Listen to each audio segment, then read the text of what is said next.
Okay, we're just making sure that everything is working and get the stream up and running on my second laptop, and it's up and running. Awesome. Okay, we'll get going in a couple of minutes. It's been a week or so since I last did a flight, so to see what I can remember.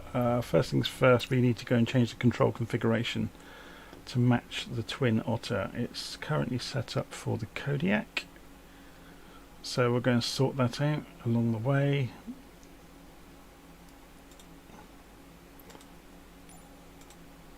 There's the Twin Otter. Apply, go back, resume. Okay, looking good.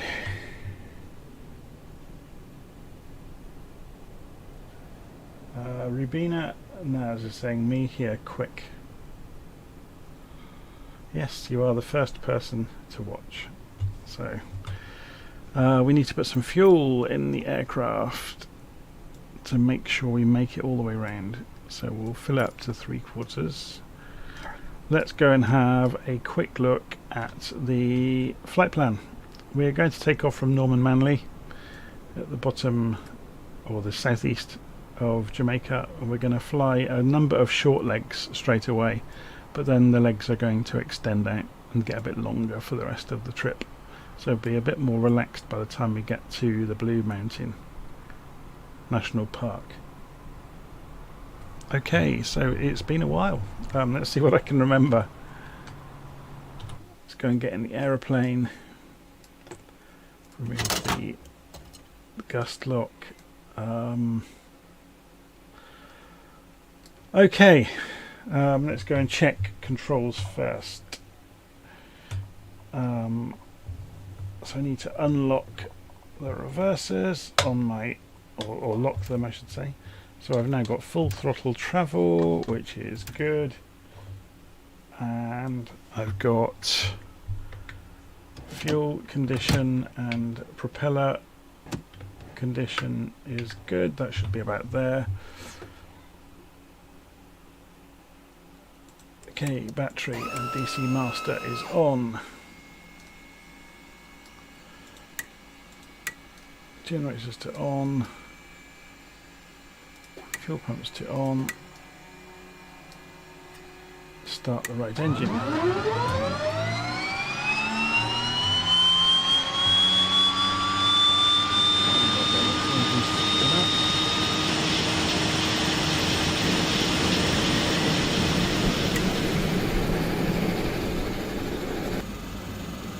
Okay, so then we go and start the left engine.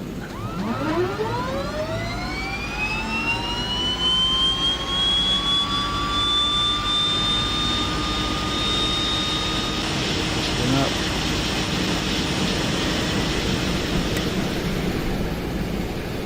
Looking good. Flight plan should be programmed. Let's go and check it.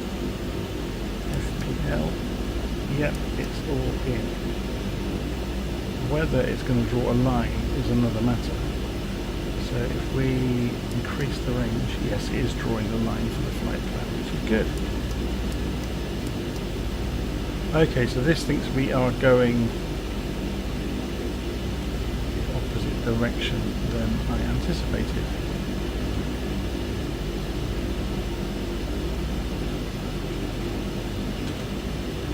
Let's have a quick look at that. So flight plan legs. MKJP, which is our departure point.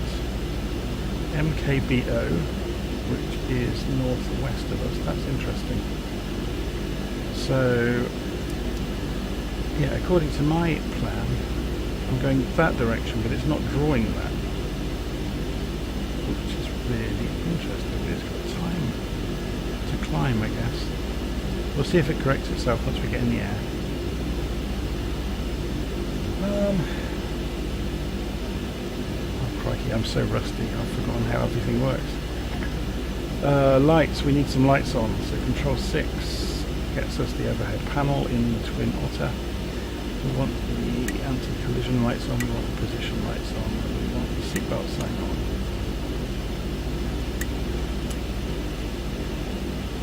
that's interesting. It won't stay on.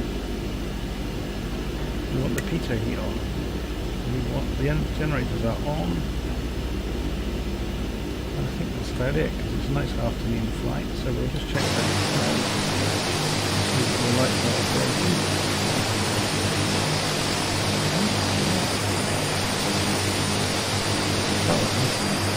Okay, it's just not in perfect brightness.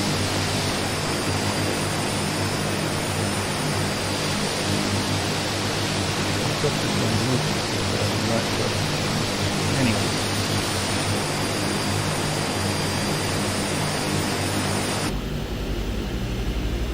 Okay, let's go and make sure we've seen the throttles are working. Let's check the services. So, aileron working. Elevators are working. Rudder working. Kick reverse thrust is working as well. So we come off with no brakes. The parking brake, I should say. And reverse pitch on the accelerator. And we are able to pull away.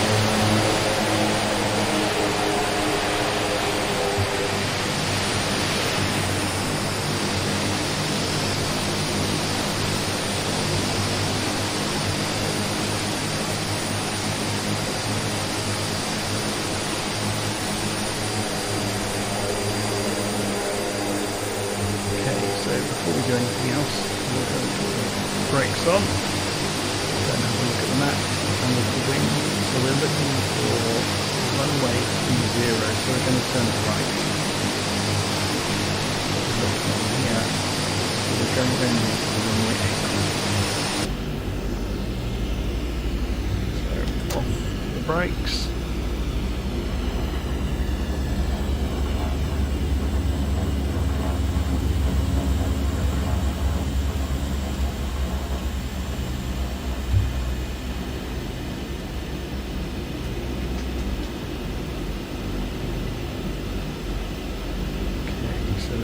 Rolling. Let's just have a look.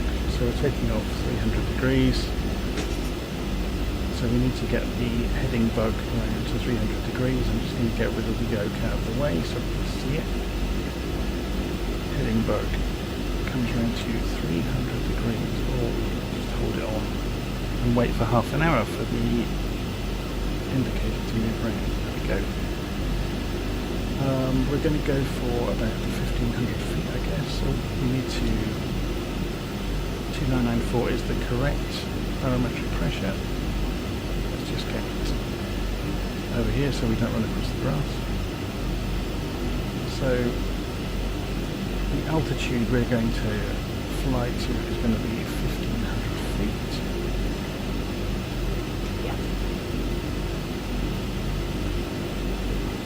We're going to have a little fly around first and just control the aircraft.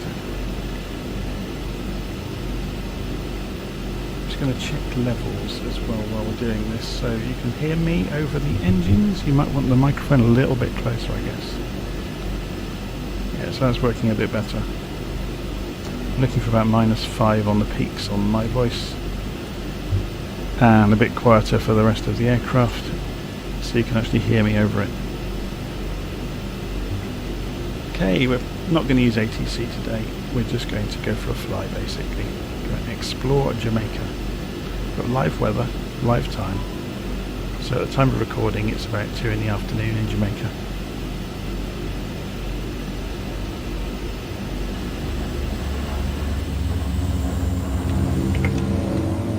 So I'm dropping flaps to 10 degrees and advancing the throttles.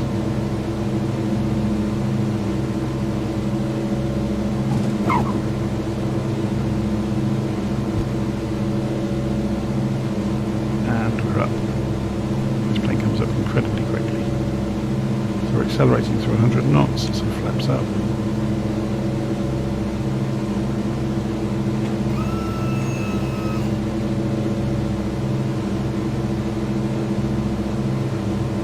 And we can go switch the autopilot on, go for heading mode.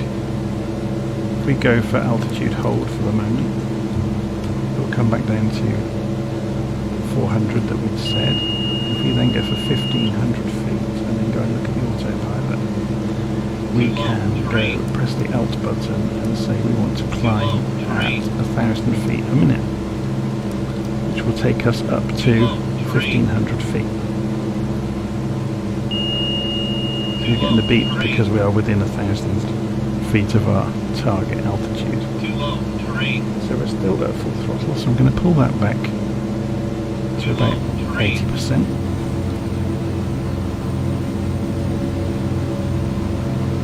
And now we get to enjoy the views along the way of Jamaica. So our first leg today, so let's we do a tour around the first airfield. So you can see we've just taken off and we're flying straight forward. Let's do a loop around first, have a look at the airfield we just left. So I'm going to come back off the autopilot. Let's fly this by hand. Banking. Banking. Banking. Banking. Banking.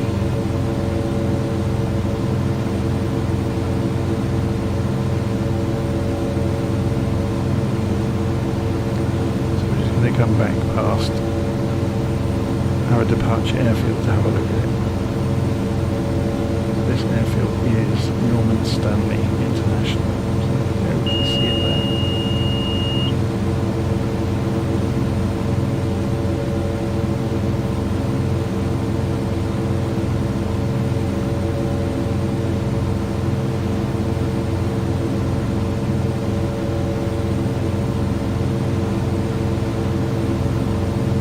Just trim the aircraft slightly.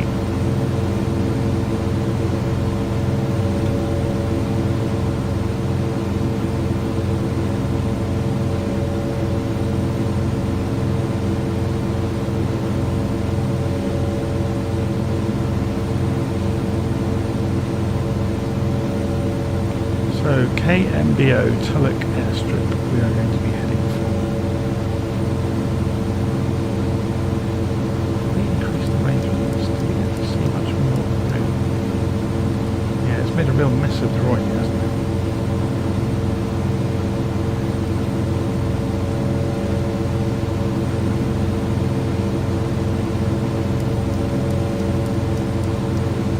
It hasn't understood the route at all.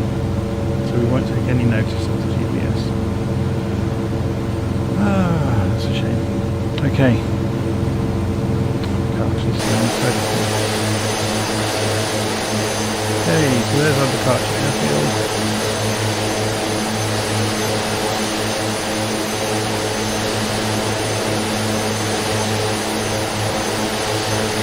And this is Kingston. In Jamaica. We'll have a little fly over the city just before we carry on our route.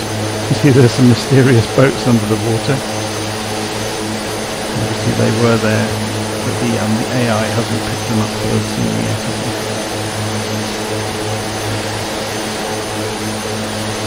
I imagine at some point one of the world updates is going to include shipping and boats. I noticed in the Australia World Update recently, there are some boats in some of the harbours now.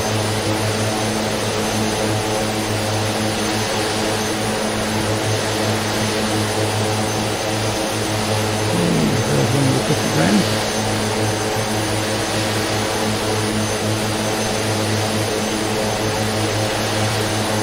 You can see another airfield down here. So this airfield is Kingston Airfield. We're just passing into it.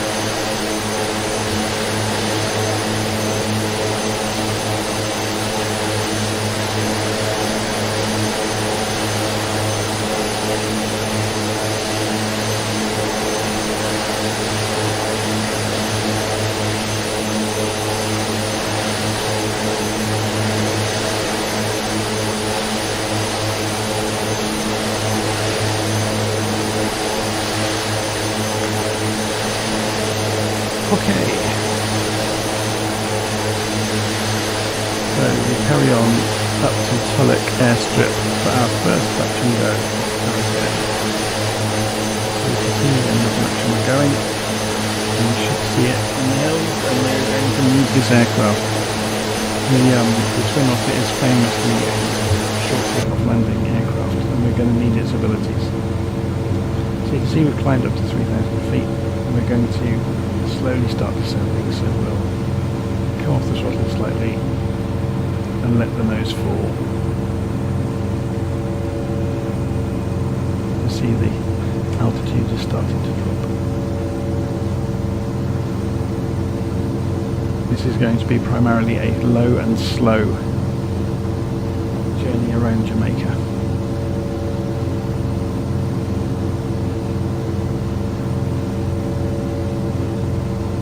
Don't expect me to do a Jamaican accent, not only because it's offensive to people that are Jamaican, but I'm not particularly good at accents anyway.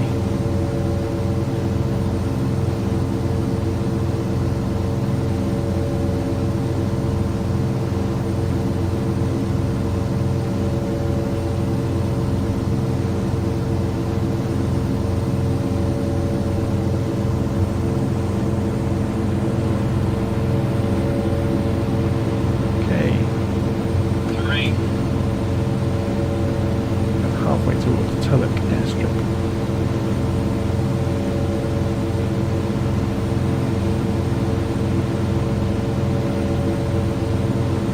3.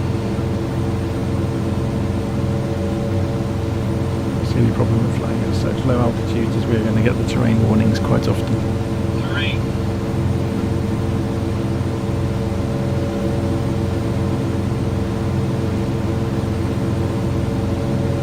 3.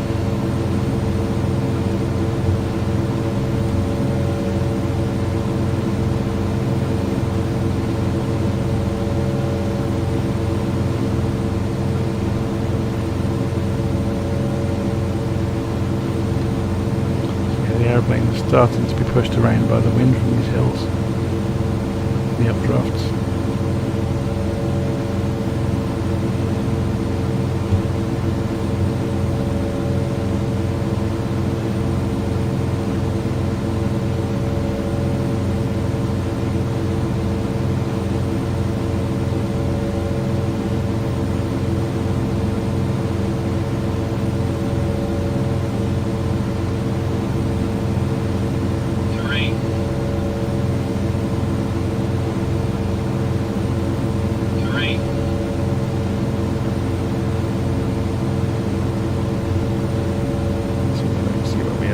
Nearly there.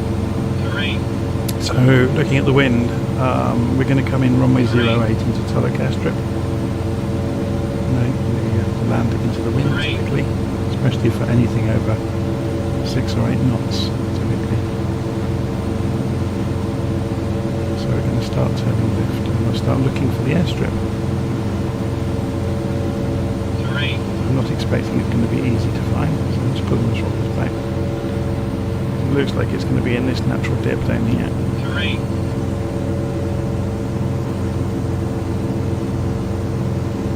3. 5. We zoom in on the 3.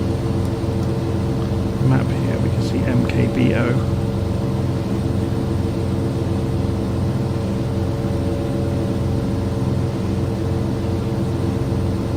3. I wonder if we can get this to take note of the direction we actually want to fly. Menu. No.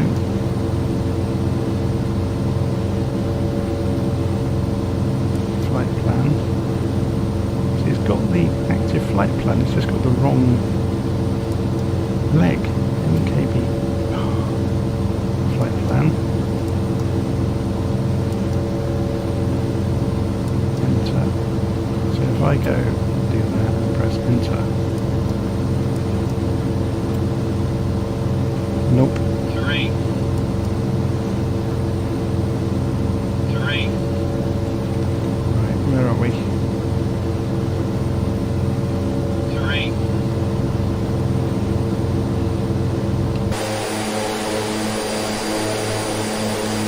Any sign of an airfield out there?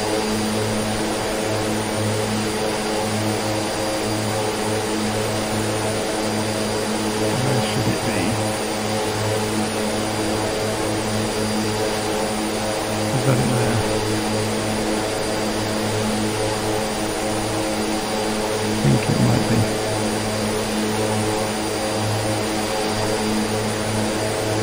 Let's just double check and look on the map. It's off of our wing and now that's it, isn't it?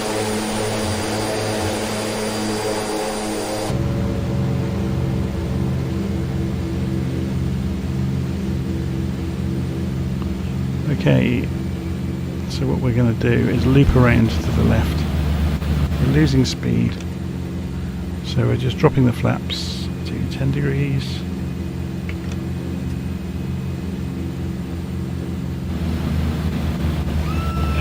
And to 20 degrees.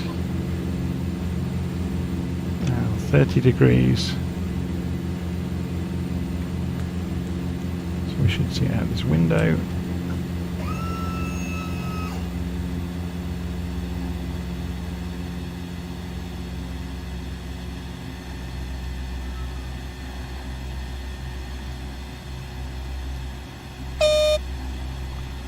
It's about as slow as we dare get.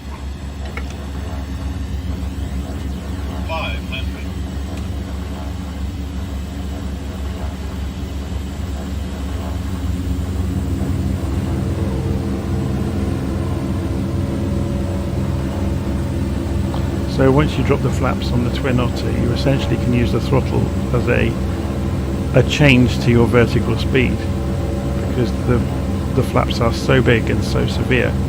You're effectively pushing half of the prop wash straight down. So you can see I was easily able to just moderate my descent over the trees.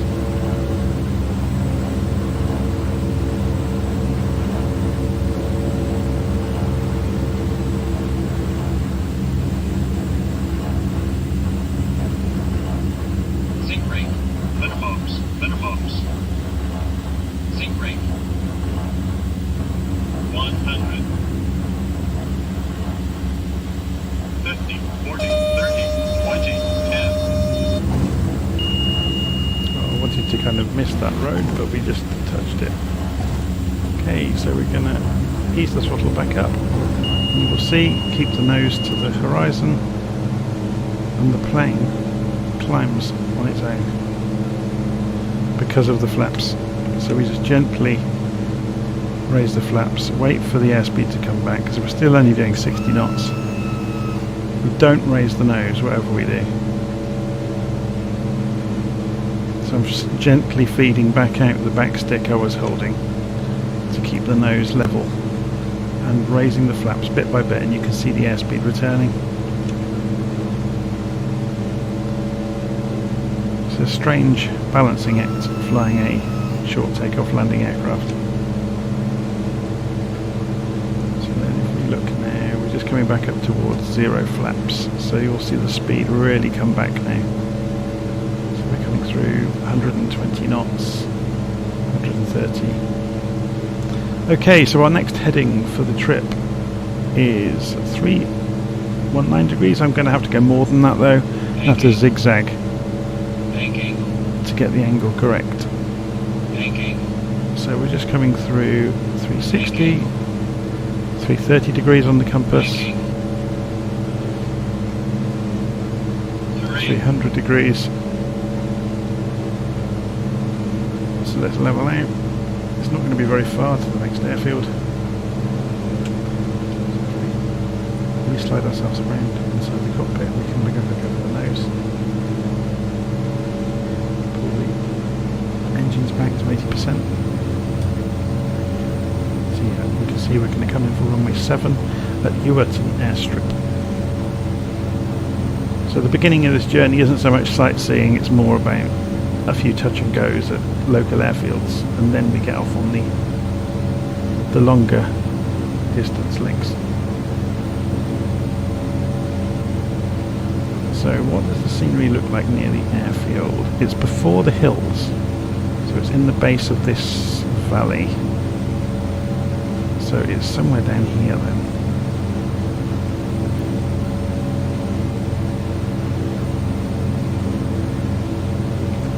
Are there any other features we can see? So it's going to be more this side by the look of it. I'm just looking at the shape of the hill.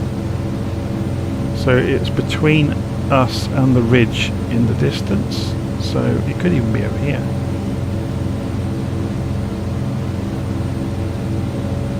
We'll see. Should be able to see it from the air quite easily. Unless I'm completely wrong and it's over here.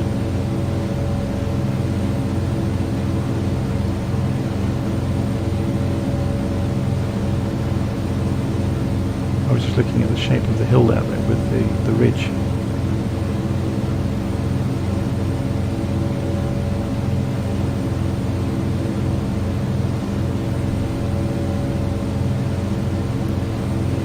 So we continue on and we continue looking.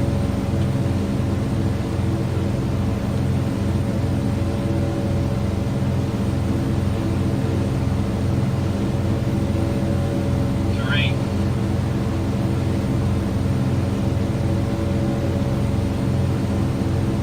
Terrain.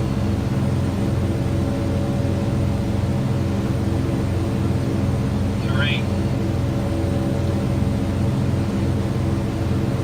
Terrain. Map. So it should be just off of our side here. Terrain. So it's going to be another case of spotting the airfield and then organising manoeuvres to approach. Terrain. Let's go over here.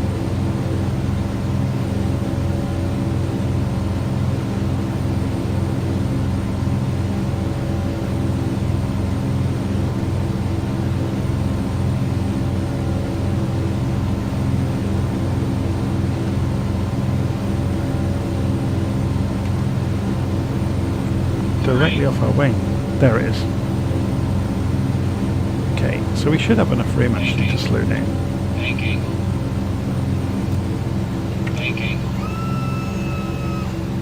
Banking. Banking. Banking.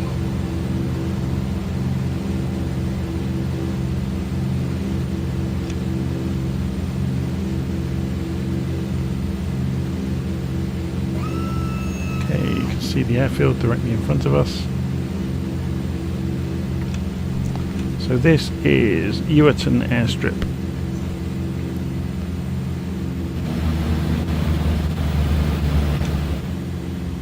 Full flaps. Keeping an eye on the airspeed. Feeding the throttle back in. Zinc rate.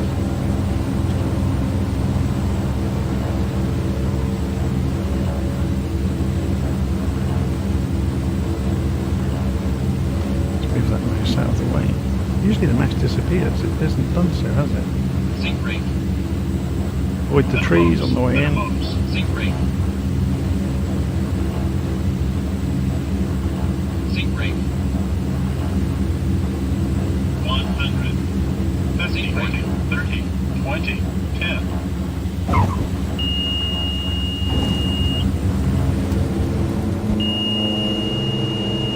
Okay, and we're climbing back out again.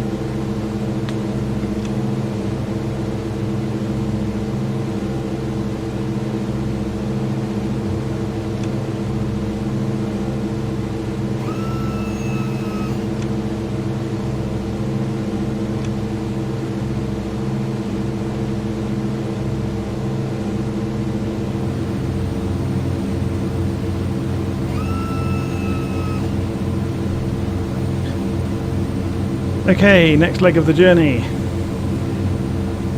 We head north to Montague training. Oh, sorry, Montague. 500. Moneague training even. So we're going to need to climb to go over this hill. That shouldn't be a problem for the Twin Otter.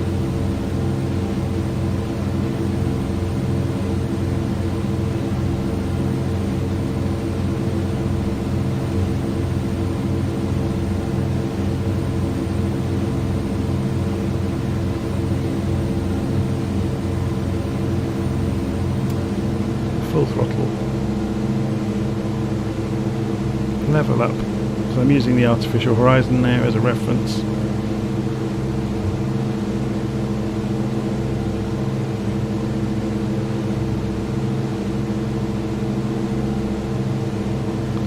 we can actually climb quite dramatically if we need to in the Twin Otter.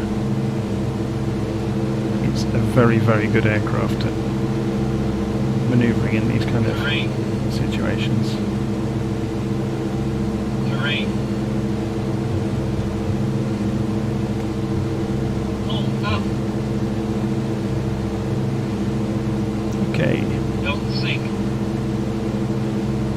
so we've gone straight over the top of the ridge, and now we are descending back down towards the airfield. We're going to do the same trick again, just looking at the airfield direction. We want to come in runway 09.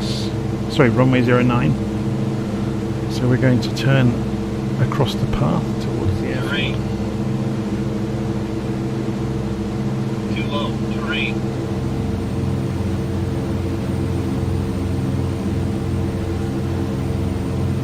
Terrain. Enjoy some of the scenery as we coast along. It's a shame some of the roads are a bit crazy. I mean, for all we know, the roads are actually like that, but I doubt they're quite this bumpy.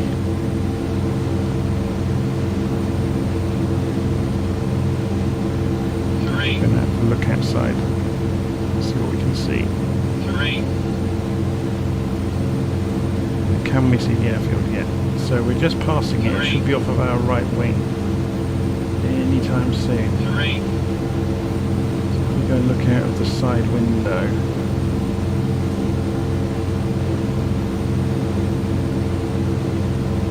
Can we see anything that looks like an airstrip? Yeah. Let's see how far away it is. No, it's still 2 miles away. So it could be over here. Terrain.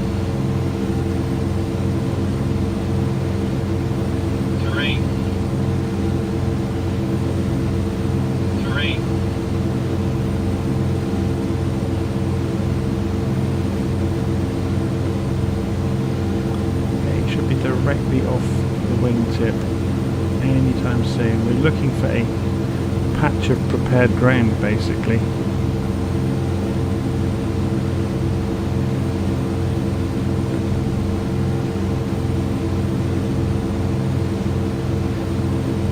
That's it. That's going to be a dangerous one. Okay, so we'll do the same trick. We will loop left and come in back onto it. Okay, so off the throttles. Banking. Terrain. So we're just getting the airspeed down. As soon as we get to about 110 knots, we can drop or begin dropping the flaps. Terrain. So we're starting with the flaps now.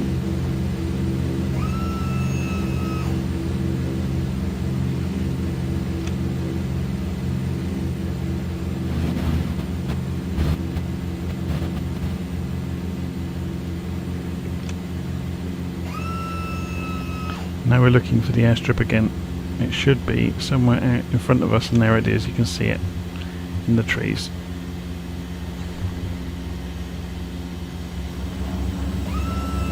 So we're at maximum flaps, and we are using the propellers now pretty much as a vertical speed device. So this is Monig Training Centre.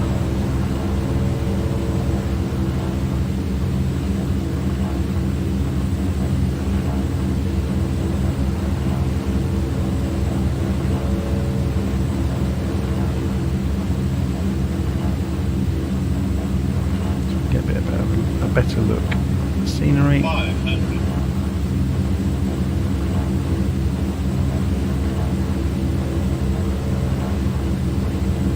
Once we get out of these short hops, we'll climb to a little bit of altitude and admire some of the scenery along the way of Jamaica. For the moment, this is just some short hops around local airfields. Sink rate. Minute bumps. Minute bumps. Sink rate. 100. So if we were doing a full stop, we would be getting ready to go to reverse thrust as soon, or a reverse pitch I should say, as soon as we touch the ground, but we're not doing that. Okay, so start reducing the flaps.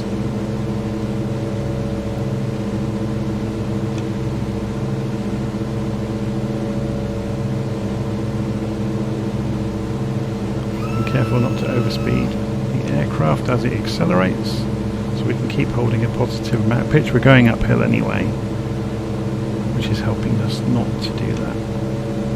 But we are getting into that realm now, around the 100 knot mark. We really need to get the flaps put back up and then out up. Okay. Next is a Worthy Park airstrip. So we continue this left turn, double back on ourselves to about 200 degrees on the compass.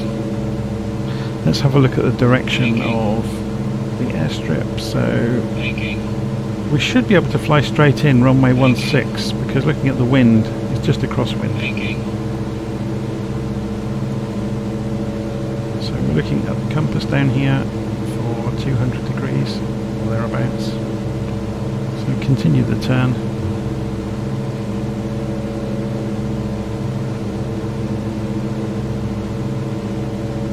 We want a bit more than that, so 220 degrees, say. That's 240, we've just turned through.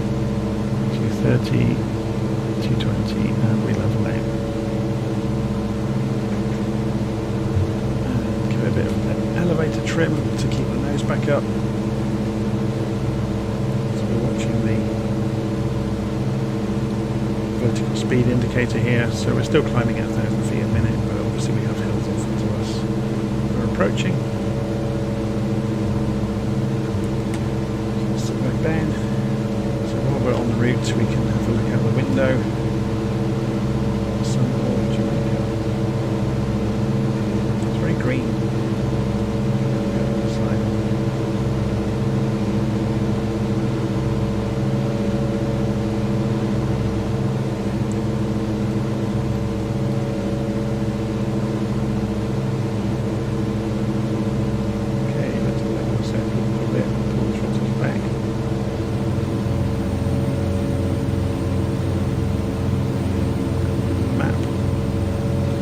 About 6 miles to go to Worthy Park airstrip.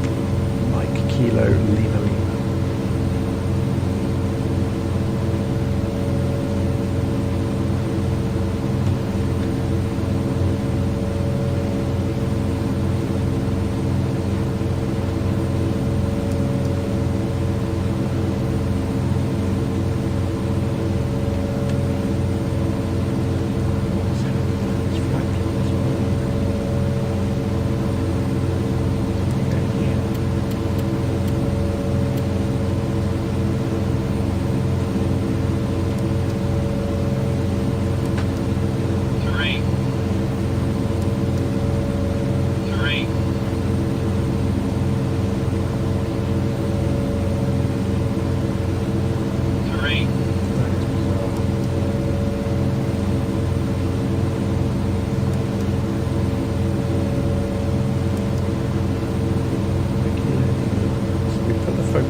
Okay, so can we see the airfield below us? We're going to cut the engine back.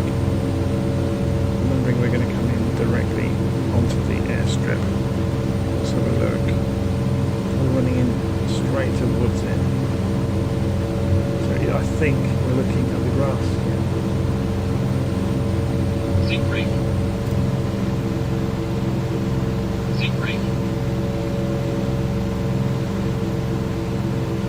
Sink brake. What is it? Sink brake. Let's just have a check of the map. Sink brake. So yeah, it's off to our right. In the wrong way. Terrain. Terrain.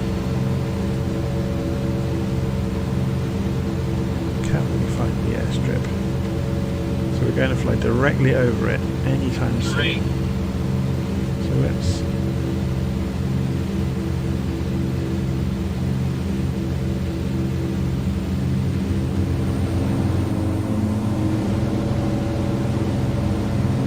Banking.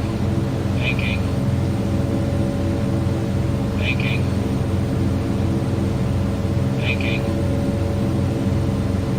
Banking. Can we find the airstrip is the question. Banking. Banking. Go Banking. right over the top of it. Banking. Banking. Banking. Surely it Banking. isn't this road. Banking. Banking. Banking. Banking. I think it Banking. might be in there. Banking. I think the road is the airstrip. Okay. Terrain.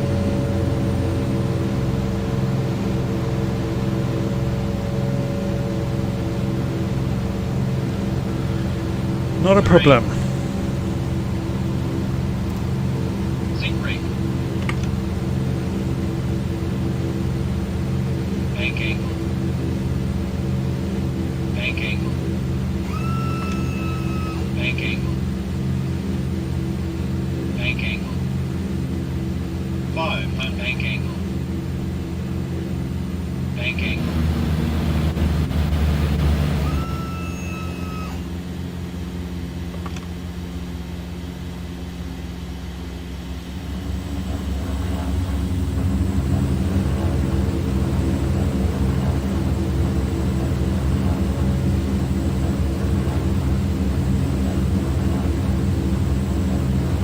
I guess it doesn't help that there's animated traffic either end of the runway. I don't think the traffic enters the runway.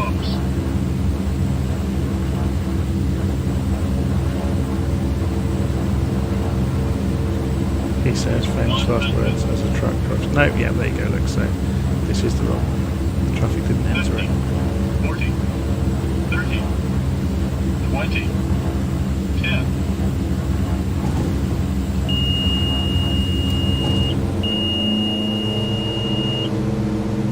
And take off. Usual routine. Keep the nose down. Manage the acceleration of the aircraft. Feed in more pitch to keep the speed down as the plane tries to accelerate until we've got onto the flaps.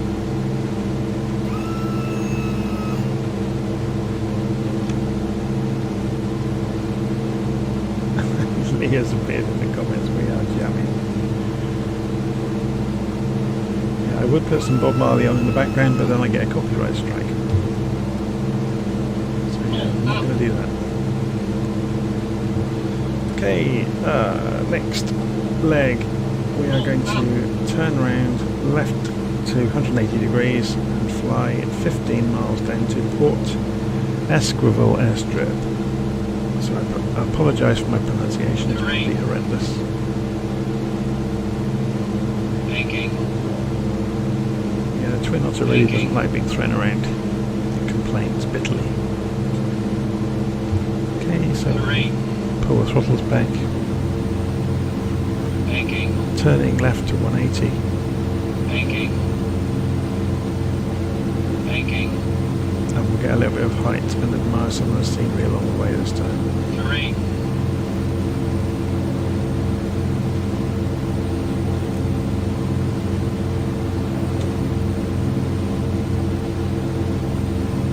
Just coming up to 3,000 feet. So if we go for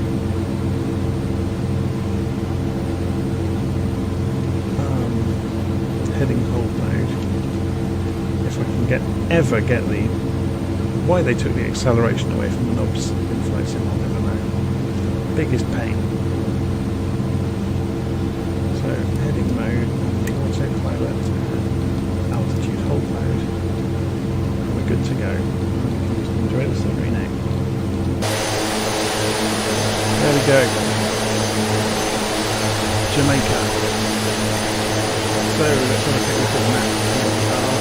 We're flying south, away from the middle of the island, back down towards the coast. We'll be flying over Rock River, Moors, Queenstown, and then touching Port Castle.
Sea level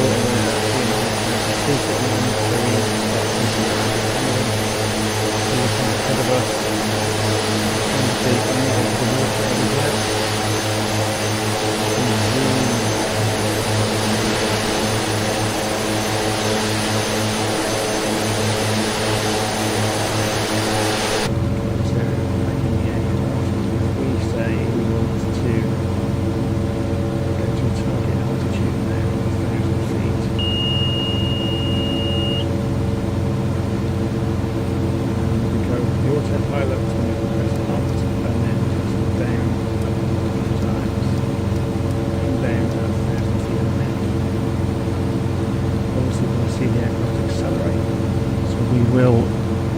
Throttles back gently to stop ourselves accelerating and overspeeding.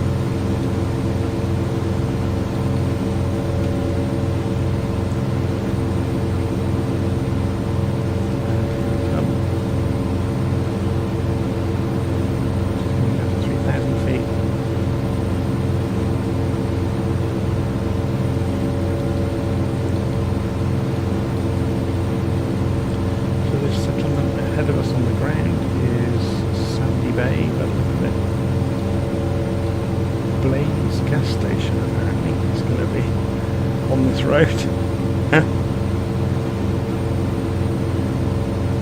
There's this Inverness where all the caravans or houses are.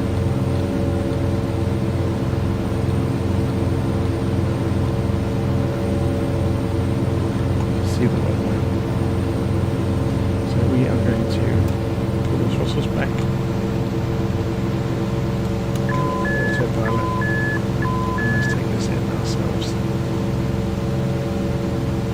We are going to have a crosswind, nothing too serious.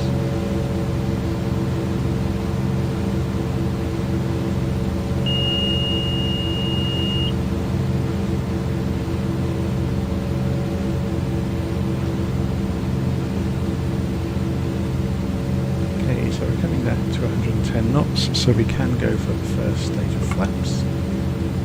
So we'll do this nice and gradually and smoothly. Instead of the short field landings, we're just going to go for 10 degrees of flaps and coming quite smooth and fast. Because it's a nice smooth paved runway.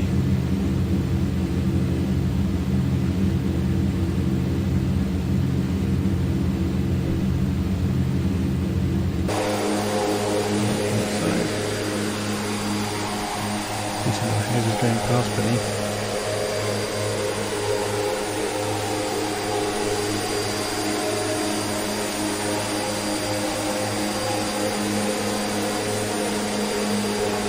Gorgeous part of the world, isn't it?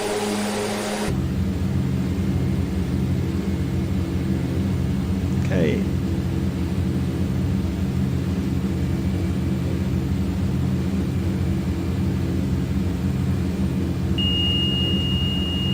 So this is flying in completely visually.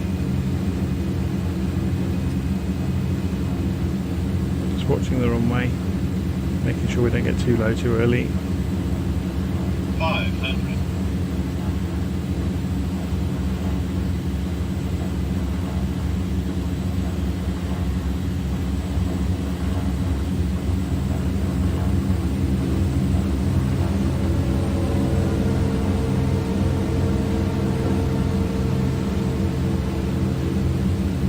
Quite interesting in the Twin Otter. There is a, when you get to a certain amount of throttle, the lift starts to generate from the flaps and the wing, and it is like the plane wants to climb. So we're going for 20-degree flaps.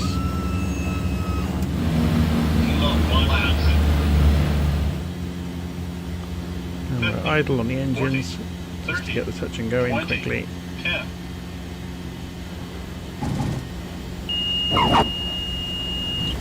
Straighten up on the rudder, throttle, and away we go again.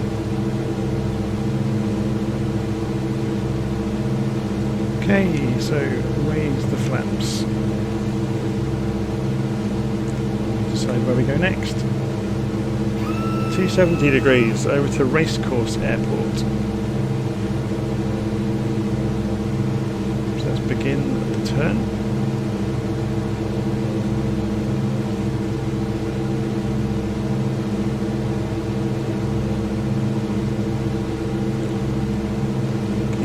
Compass.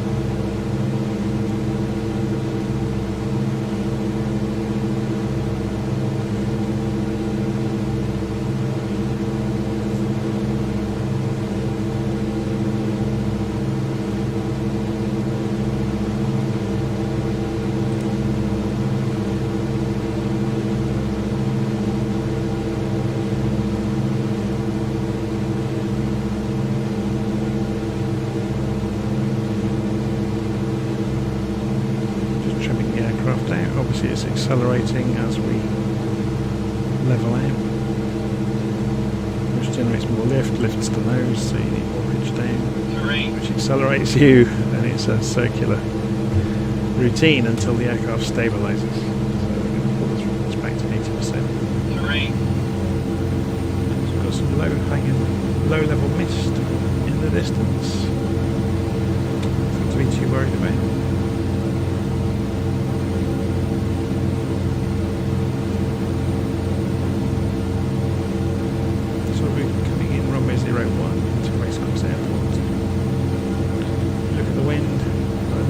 Crosswind, not too bad.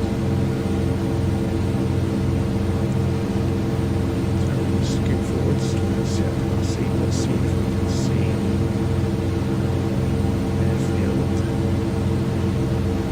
I guess we're looking for a race course. We've still got a few miles away, they're 8 miles out yet, so we won't panic about seeing it just yet.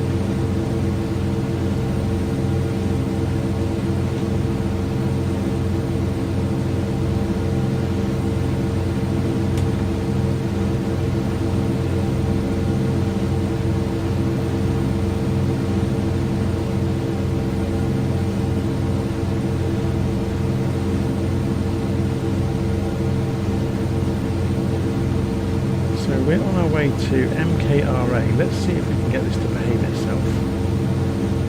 MKRA. So if we press the button, we can get... We're going to MKRA, okay. So based on what this did last time, if we go one beyond it and then press menu and then activate leg and press enter, it's bizarre, isn't it? I had to go beyond it, so it's reading the leg from, not the leg to.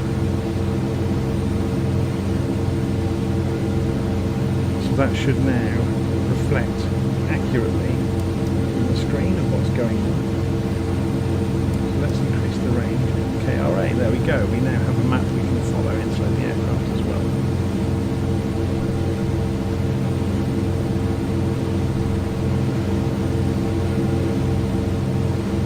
That may be entirely accurate, by the way. It just seems very odd to me that you select the airfield you're travelling from, not the one you're travelling to, when you want to activate the leg. It's probably correct. Okay, so we're going to begin our right turn and come off the throttle. Banking. Let's go and scoot out and look out the front. Banking.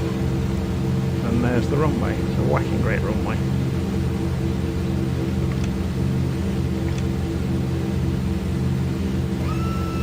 So we're just dropping to 20 degrees on the flaps.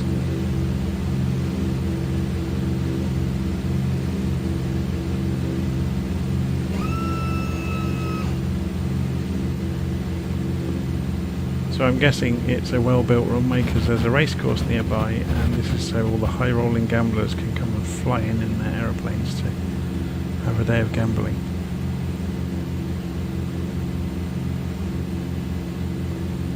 Doesn't appear to be much in the way of texture on the runway. 500. Can't really see anything. But again, maybe that's accurate.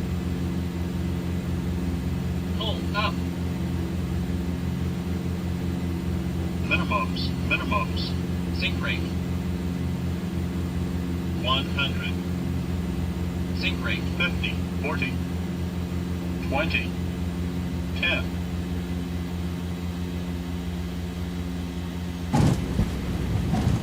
Okay, full throttle.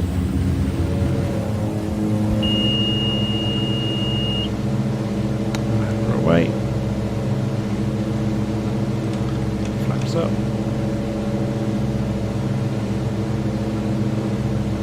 The next leg is 18 miles, 294 degrees, over to Nain airstrip.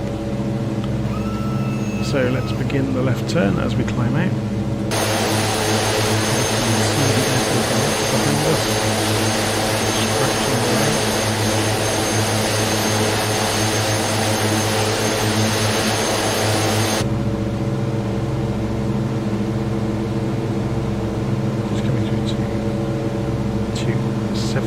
We wanted 2.9, I think, didn't we? Yeah. Such a shame that we can't centre the heading easily.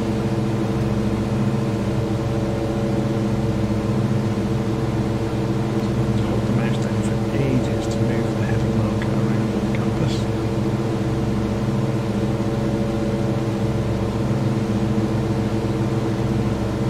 Okay, so autopilot on. Altitude hold on. Heading mode is already engaged, so we're going to fly towards the marker basically.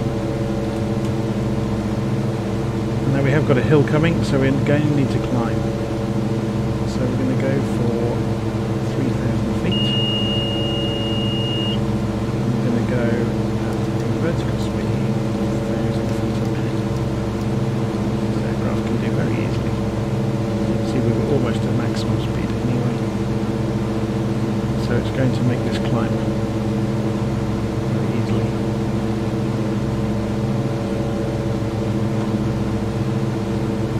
Yeah, it's a noisy aeroplane.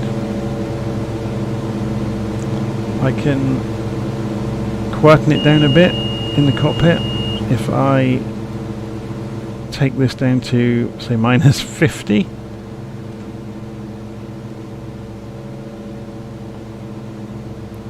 That should be a bit nicer for you. So yeah, the Twin Otter is probably the noisiest aeroplane in the entire simulator so far.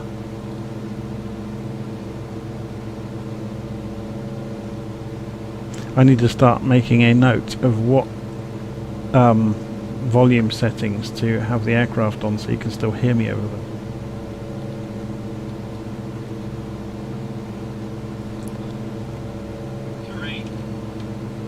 Yeah, because I think the easiest way to do it is I leave the simulator on 100% in the Windows sound mixer, but then in OBS I filter it as an input, so the computer sound is filtered down, and that makes it not too horrific. So I've got it a minus 30, sorry, not minus 50. So minus 30 seems to be about the right level to get the Twin Otter to a level where you can hear me over it.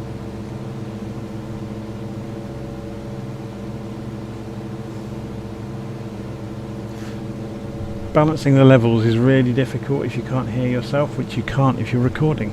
So without someone else to sit there and verify your levels at the start of the flight, it's almost impossible.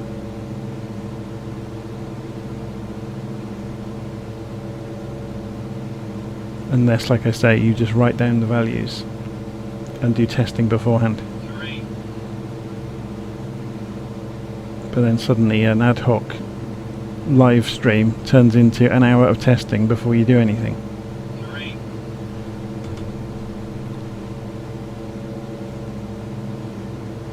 Okay, so we're at 3,000 feet. We're probably going to hit that hill, so we're going to go for 4,000 feet. So 4,000. Press the altitude button. Nose up. 1,000 feet a minute, and we're climbing again. And you can see there are some windmills up here on this hill. Let's go and see where we are on the map. So we're just coming round towards an airstrip. We are going to go past it and turn back into runway 12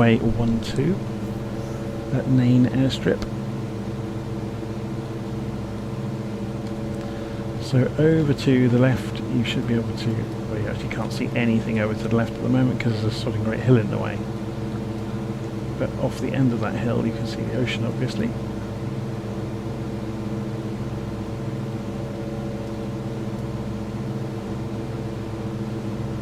That's a lot of windmills. It's interesting how the windmill blades are always in time with each other. I'm not suggesting there might be some efficiencies in the code somewhere, but maybe. Okay, so let's turn towards the airfield ever so slightly. So let's go for 300 degrees.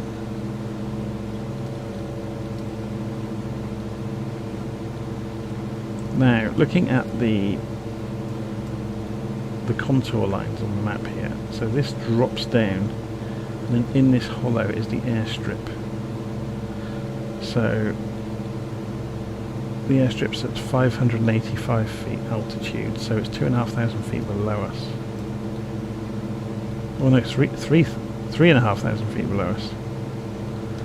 So we need to start dropping. So I'm going to come off the autopilot and just cut back to idle and let the aeroplane fall, and we'll just manage the airspeed on the way down.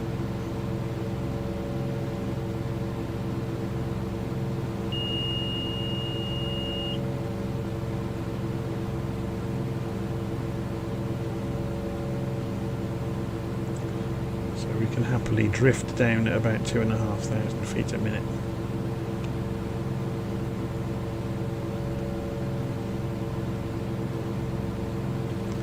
If we look over the right wing at the moment, we should see the airstrip, and there it is, I believe, over there. I'm hoping that's it.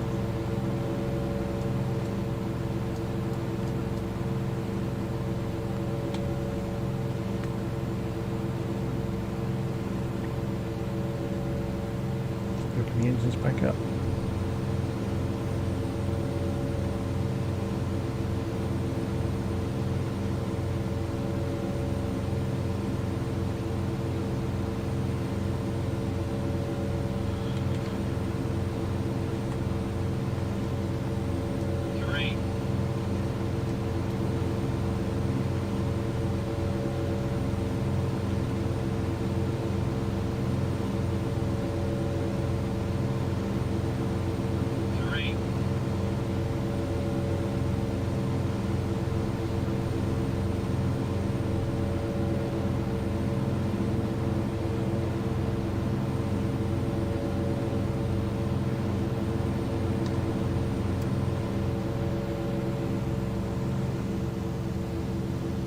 Okay.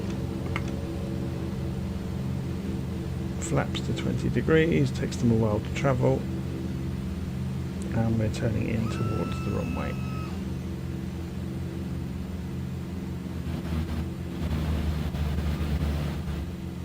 Sink rate. Sink rate. Going to go for full flaps to avoid us accelerating because we're quite high. So the flaps are travelling, and they are slowing us down,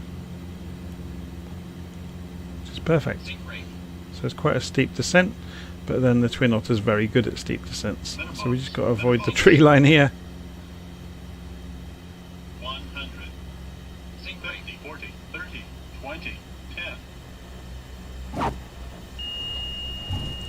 Okay, full throttle.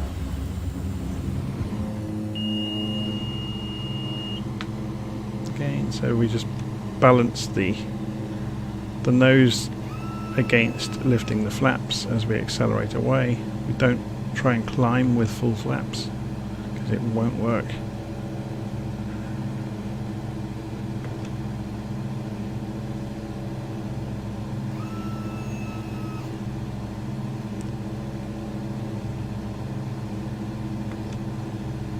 Okay, so now we have another shortish leg, so let's have a look. 60 degrees, Kirkvine airstrip.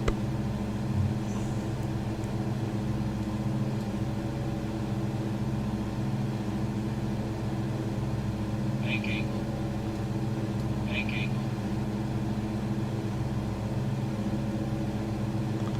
So the thing that I'm most interested in is, am I going over the top of this ridge? Yes, I am. So I have to climb over this completely. So full throttle, and we climb for the sky. So let's go and get rid of dev mode out of the sim, we don't need it.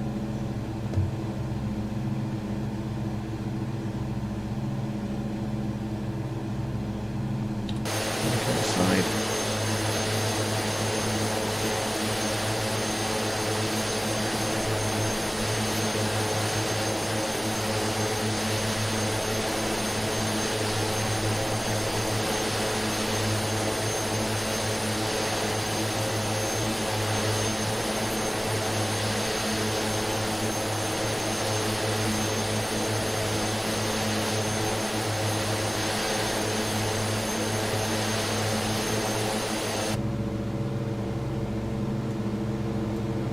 Terrain.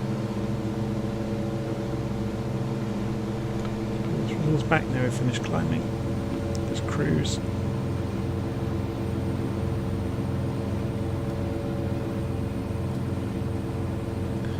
Okay, let's have a look at the map.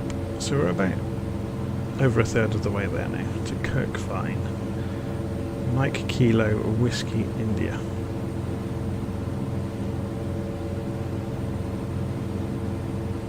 You can get some idea looking for landmarks. You can see there's this S-shaped road which should be quite easy to find on the map. So if we go and have a look, I think that's it there on the hillside, so it's just below that.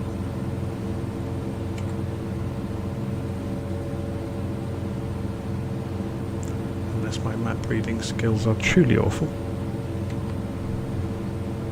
Yeah, it's in the hollow to the right of the hill. So let's have a look. There's the hill that we can see. It's down here, the airstrip somewhere.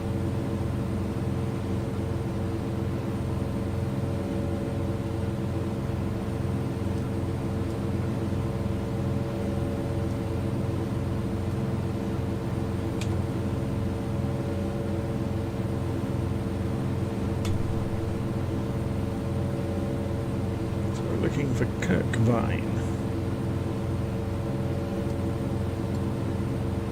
I think that's it.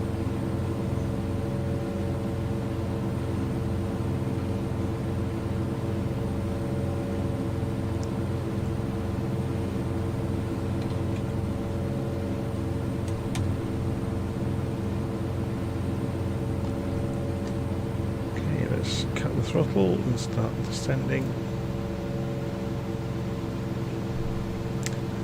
fuel, by the way? Fuel quantity.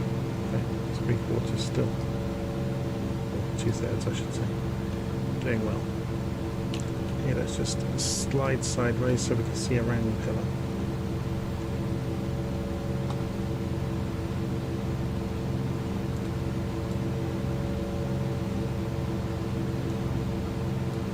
How are we doing for indicated airspeed? So I'm just raising the nose to get the airspeed to a point where we can drop the flaps. So there we go, 110 knots. And we're going for full flaps and quite a steep descent into Kirkvine. And you can see the airfield over here.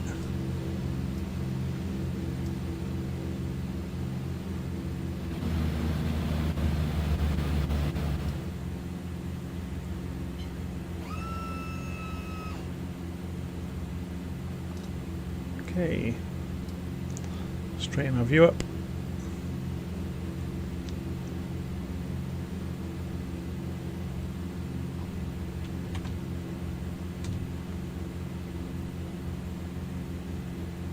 Sink rate. Sink rate. Sink rate. Sink rate. 500. Hold up. Minimums. Hold up. 100. 50, 40, 30, 20, 10.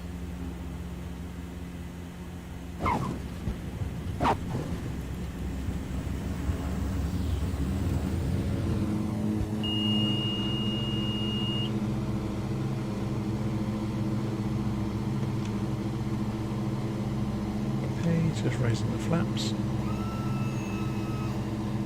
We'll try and get the flaps up before we turn, just before the hill. I mean, to be honest, with the flaps up, the Otter can probably climb straight over the top of that hill. Not that it's probably advisable, but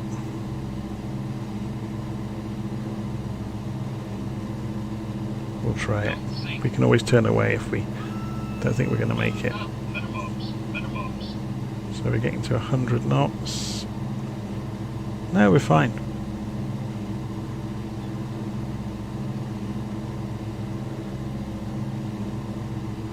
Just watching the indicated airspeed. I don't want to play. I'm not going to go for the higher ridge because that would have got dangerous. Having said that, we could have done it. The airplane might not have liked us very much. Okay, so where are we going next after taking the highest ridge out of there? We're going to Silent Hill airstrip. So we carry on almost the direction we were going. We just turn right about 20-30 degrees. Banking.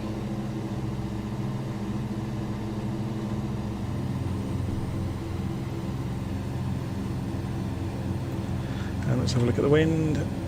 So 13 knots. Yeah, we really need runway 13.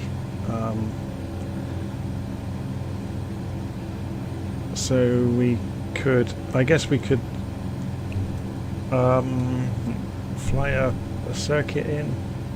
We'll get a bit closer and decide what we're going to do.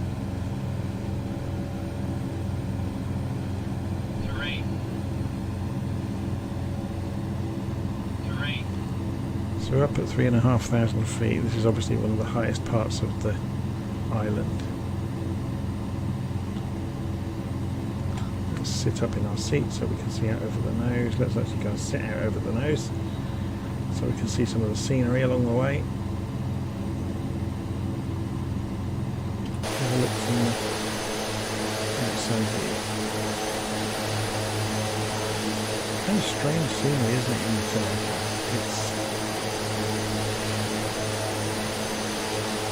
It's not kind of tremendous, striking scenery. It's kind of got a strange quality all of its own.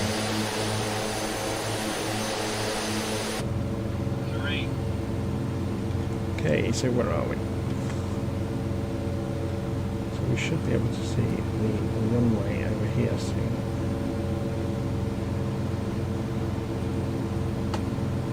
Let's go and have a look at the map again. Was it a dirt runway or a... No, it's a tarmac runway. So we should see it quite easily. There it is on that ridge.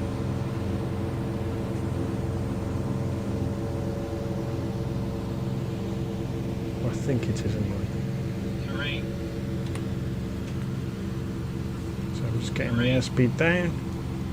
So then we can go for flaps. So there's the airfield over to our right. Terrain. 110 knots. I'm watching the co-pilot's indicated airspeed over here. Terrain. And we're going to start feeding the flaps in.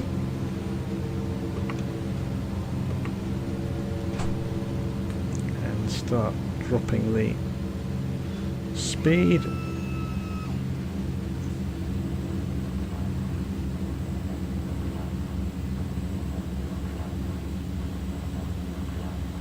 We're going to need every bit of that steep descent ability of this aeroplane 500. to get into here.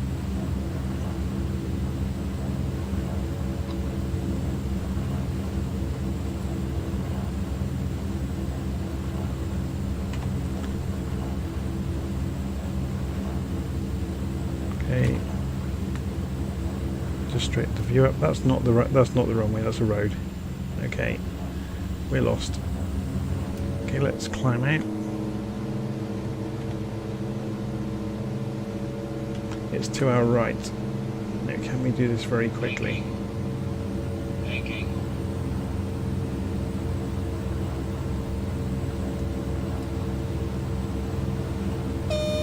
That's got to be a road. This is the runway, isn't it? How close are the buildings to it? Sink rate. Sink rate. Sink rate. Seriously? Pull up. The buildings are too close to the runway. Minimums. Sink rate. 100. 50, 40, 30, 20, 10, I think the wing just clipped that building. 30, 20,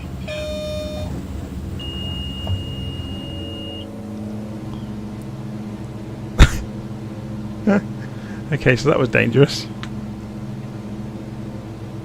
I'm not going back to do it a second time, that was just nuts. That was badly placed scenery.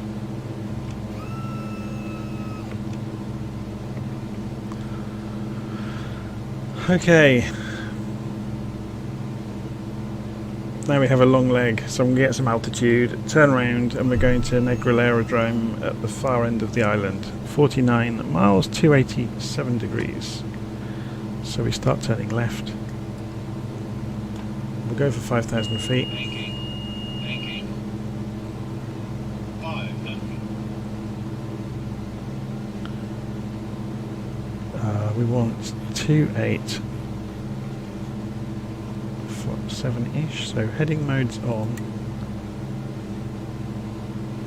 We'll put altitude hold on for the moment, and I'm going to get autopilot is on, heading mode's on, altitude hold mode is on, so we can go for 5,000 at a rate of 1,000 feet a minute, and we can pull the throttles back to about 80% and enjoy the ride.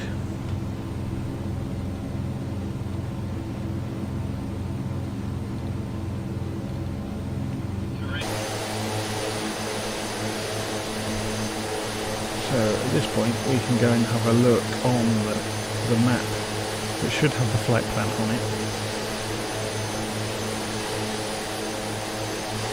And it hasn't. Oh, no it has, it just took a while to think about drawing it. We are on our way to MKNG, Mike Kilo November Golf. And flying over the top of some of the scenery in this part of the world. So let's get that out of the way, up in the corner, just so we can put some reference where we are. And And while we're en route, I'm going to go and make a coffee.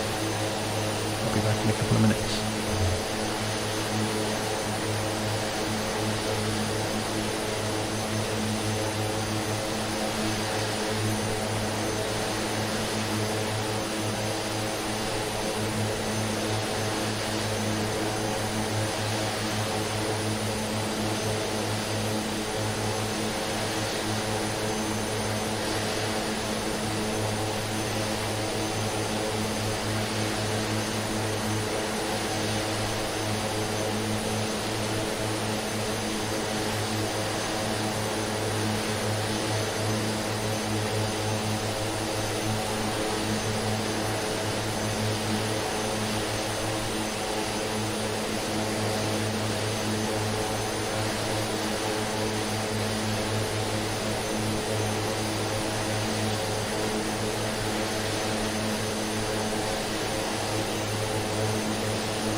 Okay, I'm back.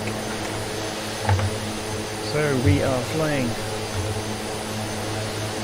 towards the Negril Aerodrome, west of Jamaica.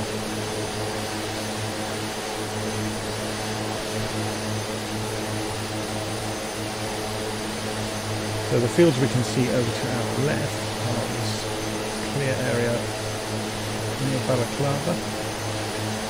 Well, yeah, Balaclava, Roses Valley, Aberdeen, so this whole area.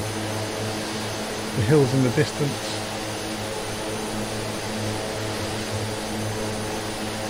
In the far distance will be the Santa Cruz, burnt glen, burnt savanna, out along there.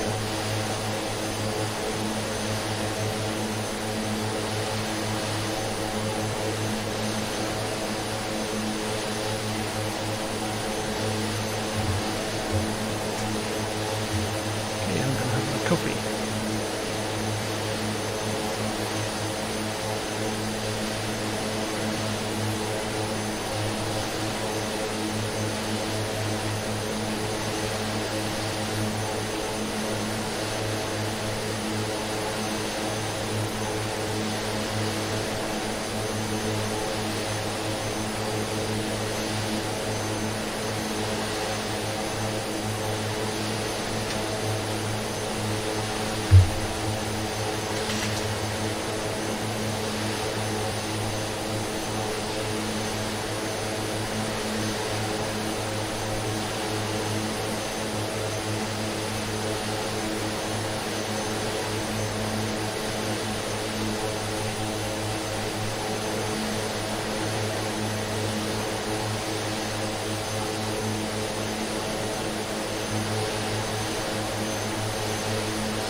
The beaver is in the stream saying, very relaxing stream in Jamaica looks like a lot of forest.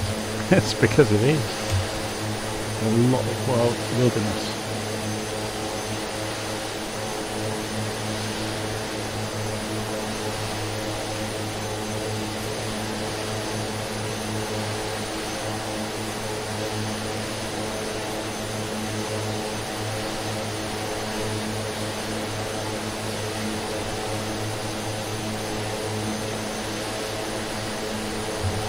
Okay, so we are getting closer to our destination. Let's go and have a look at the map and find out about our progress. So we're going to have a 17 or 16 knot crosswind snake without a drone. Yeah, it's going to be an interesting one. We will descend down when we get closer. So it's 2,500 feet long one way, is 1 feet above sea level. So it's right down on the water. So we could descend down, which we will do. So we'll take the altitude down to 1,500 feet. We'll do it at a rate of 1,000 feet a minute.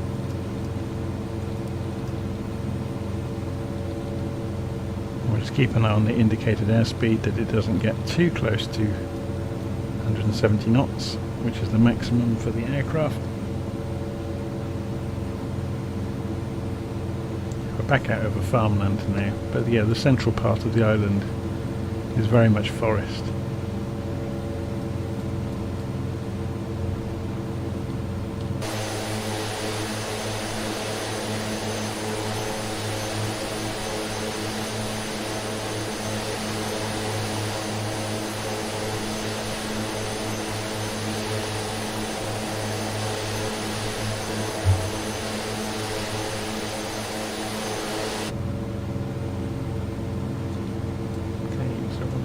You can see on this leg down towards, we increase the range. We can see Mike Kilo November Golf is coming.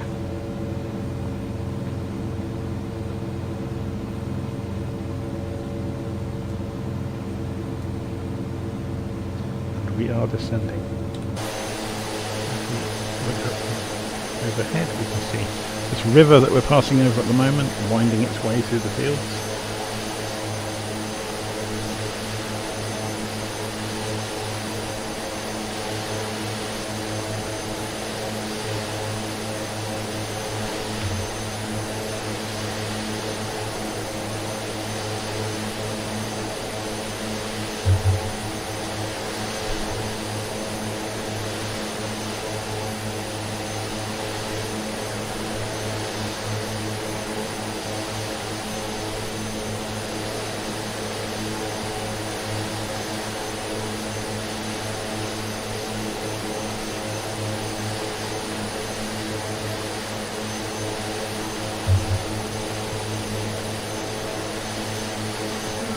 Sparkly on the water.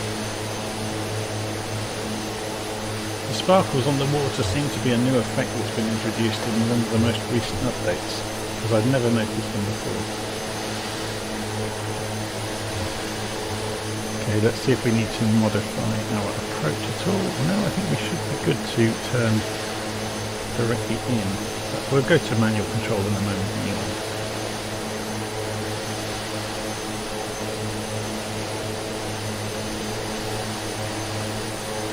Houses around here. It's a shame they haven't modelled the hedgerows. There's the odd tree here and there, but no real hedgerows.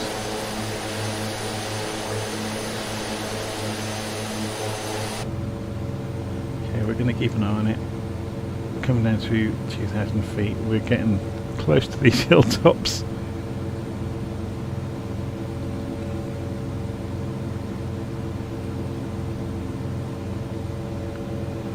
Yeah, outside the plane is loud.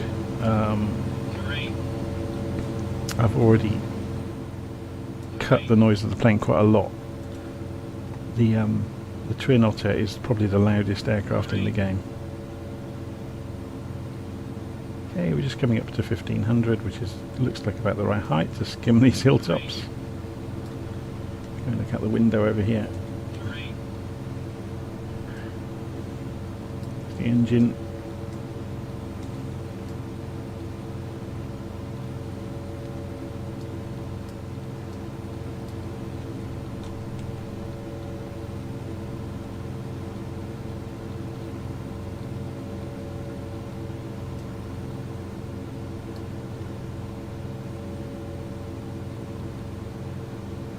Terrain.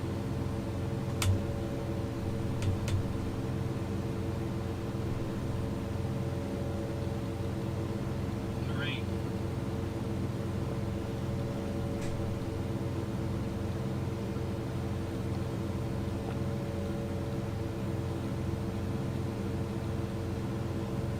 Terrain. Terrain.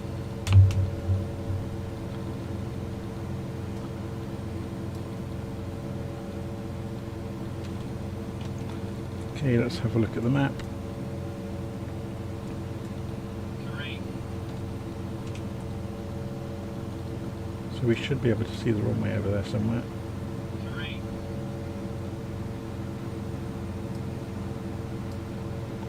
Remember, it's a very short runway. I think the only way to do this is going to be to fly around and have a look. So I'm going to come off the autopilot now. Cut the engines back slightly.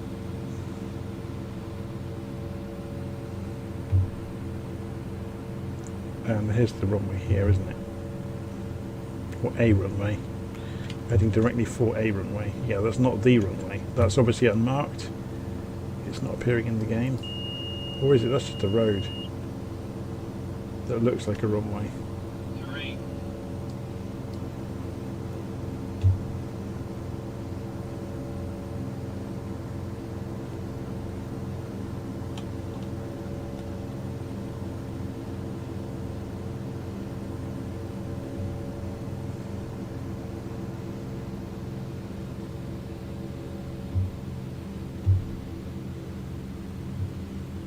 So I presume it's this. Yes, it is. Okay.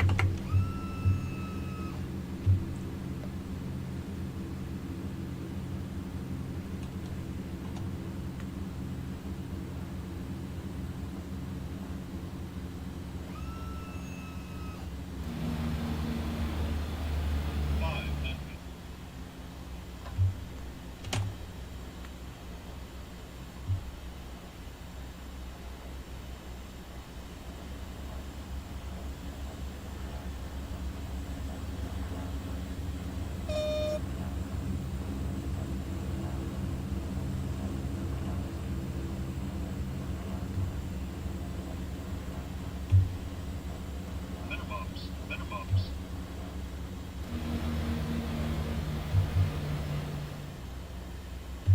The runway's not actually straight, is it? It's very 50, strange. 40, 30, 20, 10.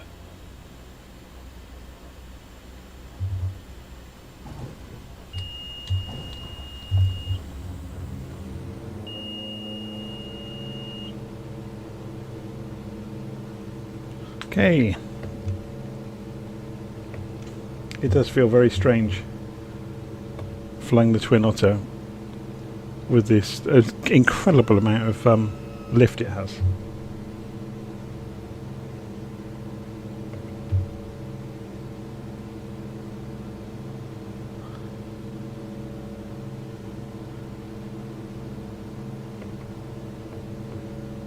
So just reading in the chat,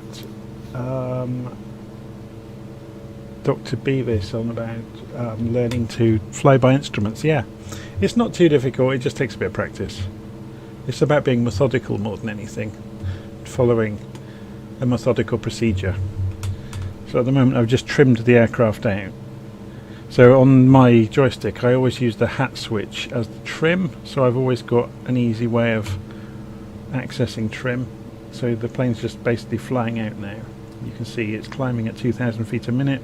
You can see the altitude is whizzing around because of that. It's accelerating, so I can pull the throttles back to 80%, so I don't need to be going quite that fast. So you can see we're flying out on the map. We want to be flying at 93 degrees magnetic for the next 25 miles. So we'll, if we go and look down on the compass down here, we can watch the artificial horizon while we're doing this, and the compass here. We don't have to be looking outside to do any of this. We can move the heading marker. It's a shame this aircraft doesn't have an option to switch the heading marker easily to point the direction we're going. So I have to hold the mouse down for ages to move that little marker around on the edge of the compass. And there it comes. So then we're in heading mode already, we're in altitude hold mode, so if we engage the autopilot and hit altitude hold again, we'll fly the direction we're pointing because I had moved the marker around. And we can see now we're more or less running in parallel with the flight path, which is fine. And we're at 2,500 feet, which is, we'll look ahead, should be fine for the moment. We may have some hills we have to work around in the distance. Otherwise, yeah, you can pretty much fly just by looking at the instruments. So just looking at the main stack of instruments should be enough. In this aircraft, the thing I'm calling a compass here is actually the Nav1 instrument, which does show your heading, but there's the magnetic compass is over on a binnacle in the middle. But yeah, it's just as easy to use this one though, and this one's obviously has the marker for the autopilot on it. But we could play games where we've got a VOR station over here, so 11570 for example. So bearing in mind this is Nav1, if we go over here and we go and look, we've got the instruments over here, we can push, which puts the focus for the nav radios, and we wanted, what was it, 11570. So we can use the integers as the outer ring, so 115, so we're changing the standby frequency. This is the active frequency that it's actually tuned into. So 115, and then the inner ring is the decimals, 70, and then we press this button to switch the standby to the active frequency. And then this instrument is reflecting what's going on then. But then of course we need to change normally this would be called course, it's called CDI in this, I don't know why. So this will reflect, if we spin this round, at some point the needle will come into the middle, there it goes. That means the VOR station we tuned into is at 70 degrees from us. So if we were to look on the map and say measure distance from us to the VOR, and there you go, 70 degrees exactly. It's showing up on the angle measurer on the map. Just keep an eye on that hill that we're just about to skim. So yeah, travelling by, or navigating by VOR isn't too difficult if you kind of form a picture in your head of what's going on. So you can use the CDI or the course arrow, same thing, in an aircraft to point towards a VOR station. Some of the more modern aircraft, you can switch the mode of the nav instrument or the CDI. The CDI stands for course deviation indicator. You can switch the mode of it between the autopilot legs and the nav radio.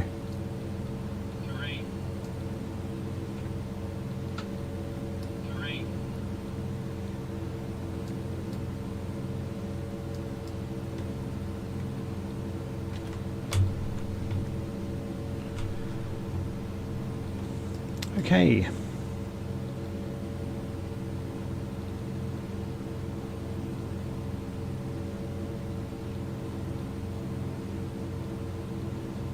Just going to get rid of a spammer from the live chat. Hide user from the channel. Goodbye. Okay. So yeah, if you've not really used VOR navigation before, you can do a lot more. It's actually designed to do a lot more than just finding out what direction the beacon is. So what you might typically do is say, on our way into, it doesn't make any sense for where we are at the moment. We'll use it in a moment though, but say we wanted to fly a particular radial into or out of a VOR station. We could do that by using the CDI to choose the radial either to or from, and then this works in much the same way as ILS. So if we wanted to fly the 70-degree radial from here, yeah, so if we were to draw a line, measure distance from the VOR, and say it, so we choose that, there's the 70-degree line out of there. So what this means is we are to the right of that 70-degree line out of the VOR, which we are, look, if you think about it in terms of our placement. So if we were to turn left towards, like, to 50 degrees to intercept it, and then we would be on the 70-degree line heading from the VOR. Yeah? 3, Anyway, 3, let's go and have a look out the front, because somebody's shouting terrain at us, and 3. I suspect it's because we're quite low.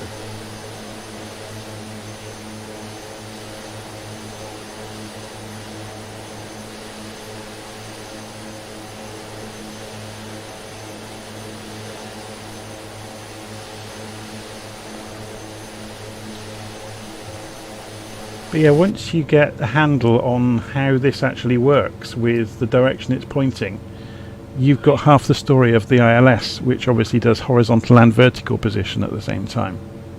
But the difference with ILS is you don't get to set the course. It hardwires itself to the direction of the runway.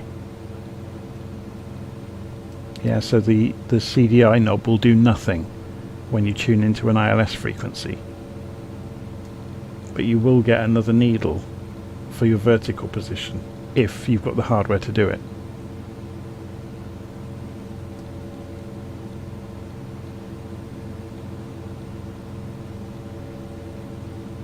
Okay, how are we looking on the map? 7 miles to the destination, 6.9. So if we go and look out the front, we should see a runway soon. And it's going to be a grass strip. It's only 1700 feet long. Looking at the wind, we need to turn right a bit, so we come in at a suitable angle.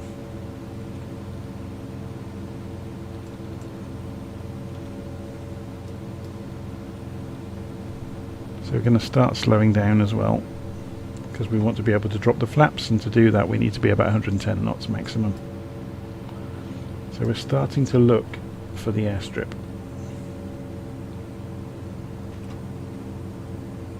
It's still 5 miles away, so we're probably not going to see it just yet. 3,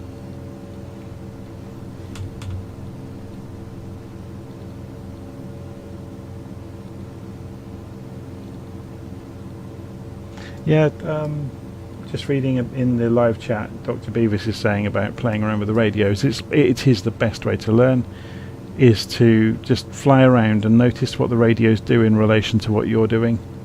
Don't make any sudden turns or anything, and just watch what the radios are doing. I've got several videos on YouTube that you can go follow to do with radio navigation, where I explain it bit by bit, methodically, you know, just flying a very simple route and explaining what the instrument is showing you along the way. I did one just recently at Santa Barbara Airport, just illustrating flying into and out of VORs and playing around with ILS.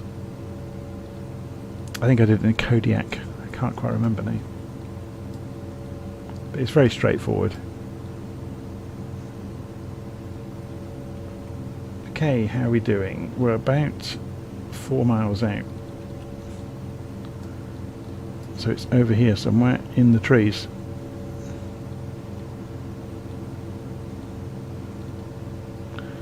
We've got the speed off, which is good.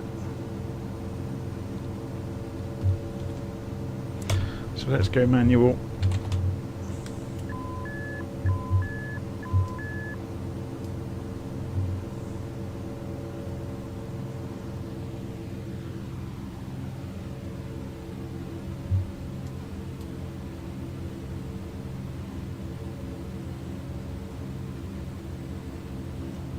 Is that it? Directly in front of us? I think it is. Yes, it is.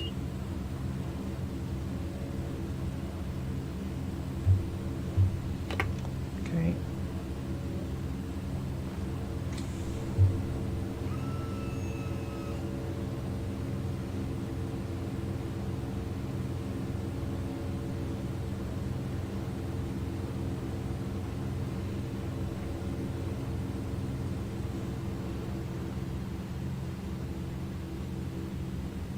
So just while we're on approach, let's see where we want to be going afterwards. So we want to climb out to the left, heading north, basically, for a quick hop over to the next airstrip.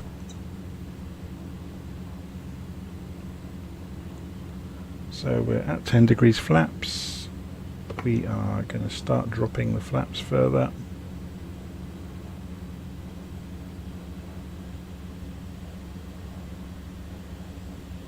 It's 20 degrees. Going for 30. We have to increase the throttle because the amount of drag from the flaps is obviously going to outweigh the thrust from the engines.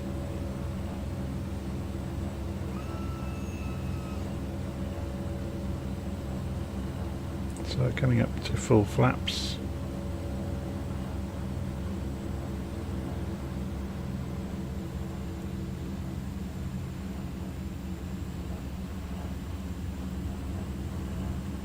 I'm watching the trees.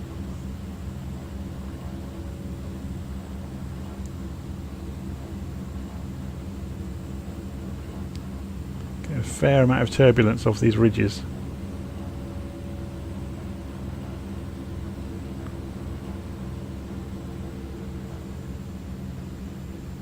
Coming in fairly steeply to avoid the tree line. Almost back to idle, watching the indicated airspeed to see if it drops too much.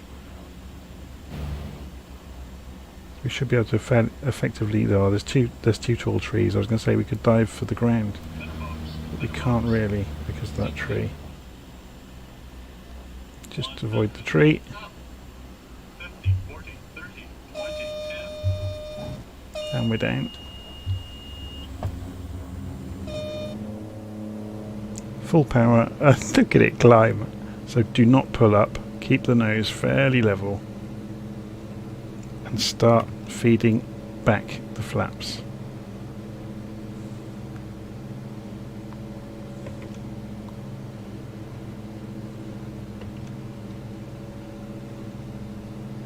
Then as we feed the flaps back out, we can climb.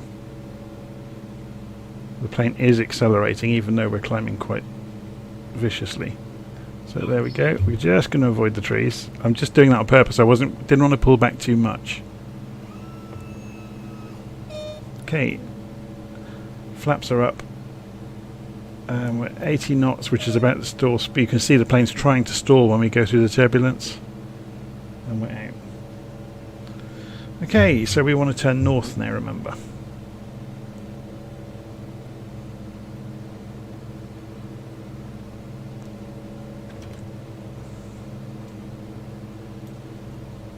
Towards the VOR station we were playing with. So we can play with the VOR now to actually illustrate that. So on here, if we wanted to fly in on the, say the 10 degree radial into that VOR station, we can see at the moment we are to the right. What this means is we are to the right of the 10 degree line. Yeah, so if we think about it in terms of this, if we go measure distance and we go 350, sorry, what am I on about? 190 magnetic, which would be there, which would be the 10 degree line if we measured it the other way around. So let's do it alongside it. Measure distance alongside it. It doesn't want to change, does it? There's the 10 degree line. So if we level out, so you can see there's the line going across our path. So imagine there's our little aeroplane, and we are flying towards the line in the sky that's at 10 degrees to the VOR station. Yes, the little green aeroplane is us, and we're heading towards the line. When we are about to cross it, this line will sweep in. So we'll see that happen. So I'm just flying level on the artificial horizon. We're getting some height, so I'm going to come off the throttle to stop us climbing so much.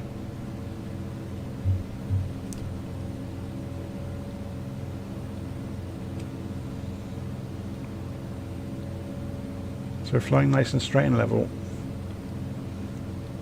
And we will cross over the line that leads into that VOR station at 10 degrees. And here it comes. So when it's in the middle, we are on the line. So we can start turning towards it. And the whole instrument will start spinning. So you want to try and aim to judge it so it gets into the middle at the same point that you're heading straight towards the arrow, if that makes sense. So, you know, they're more or less. Obviously, if you overshoot, you just turn back across it and chase the green line in the middle. Yeah. So you can see that we have a crosswind. We are being pushed further and further away. So we know the wind is hitting us from the side. Because of that, we're having to crab. So if we go and look on the map, we can see that. The wind is hitting us from the side. We are having to crab. Yeah. So we're at 5,000 feet. We're directly over the runway. You can see it down there. So we are going to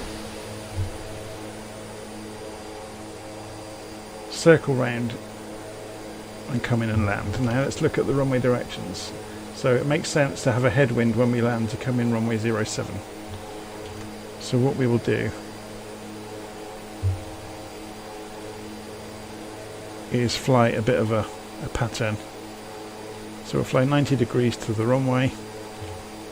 So we want to fly 250 degrees and then turn to 7 degrees.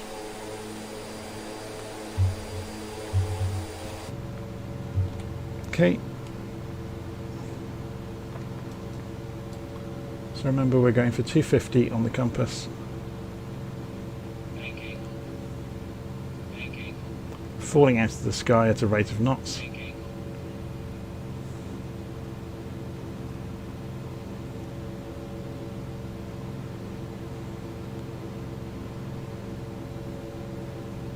So here comes 250 degrees. Level the plane out.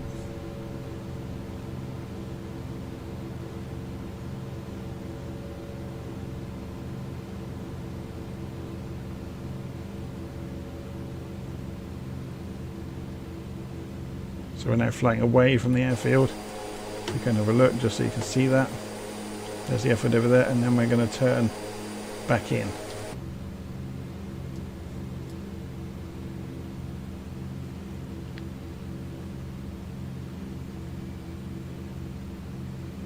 Where it's quite cool on the compass, if you think about it, alongside you've got these markers.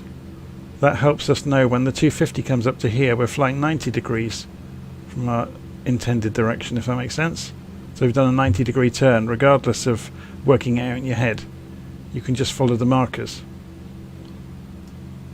Yeah, so then we can look sideways, see the runway over there, and turn again.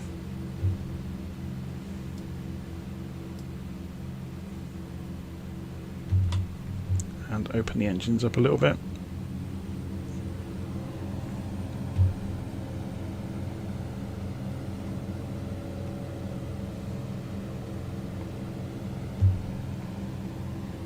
Okay, so we're at 110 knots, we can go for flaps. So we're coming in for 10 degrees of flap. We're a bit low for a normal glide slope, but that's fine.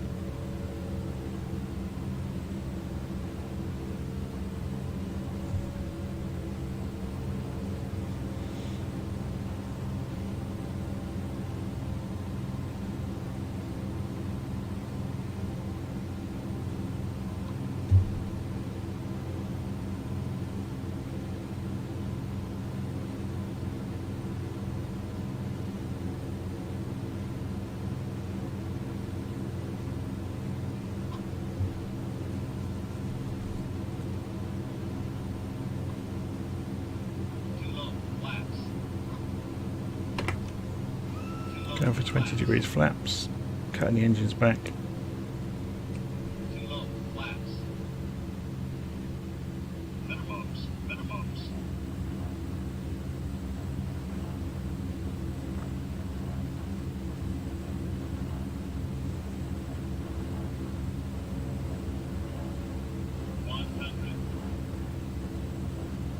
Obviously the Twin Otter doesn't need anything like this runway to land on.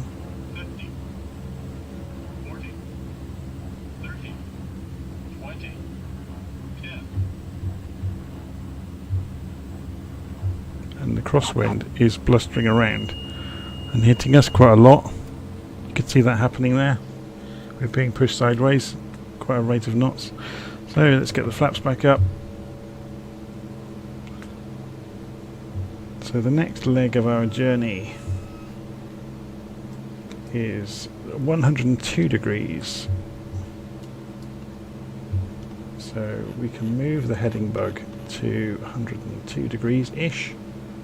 And we can say switch on the autopilot, altitude hold. We'll go back up to 2,500 feet. And we will get there at, he says, oh, the sim has paused. Or at least I think it has. Yeah, the sim has paused. Give it a moment. This is a bug in the simulator.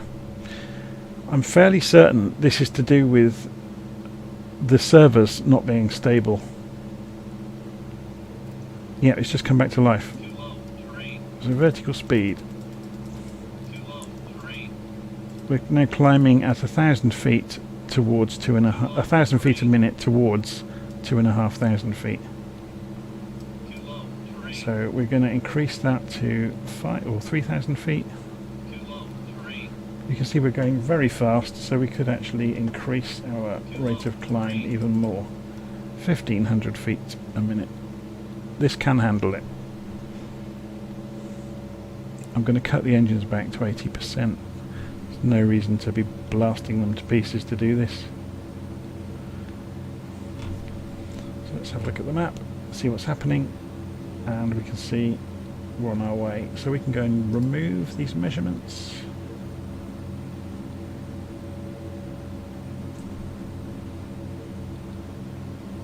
So Dr. Beavis is asking about the directions around the runway. Yeah, so once you get familiar with the compass directions and flying patterns, the thing to learn actually, if you want to learn something, are the reciprocal headings, the opposites of the 10-degree measurements around a compass. So everybody kind of knows that 90 and 270 and 0 and 180, but it actually pays to know the others. You know, just so in the top of your head, so you don't have to think about it when you're trying to work out what the reciprocal is for the direction you're flying to fly a circuit. But if you've got the chart handy of the airport, obviously you can see the directions. But then, as we were saying, when you look at the compass on an aircraft, they're almost always the same. They always have markers at the 90-degree marks. So if you get the direction you're wanting to go next on the quarter angles around the compass, it helps you do that.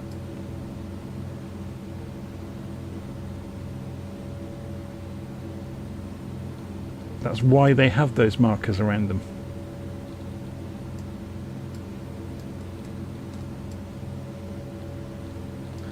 So I'm just looking at this, wondering how the glide slope works on it.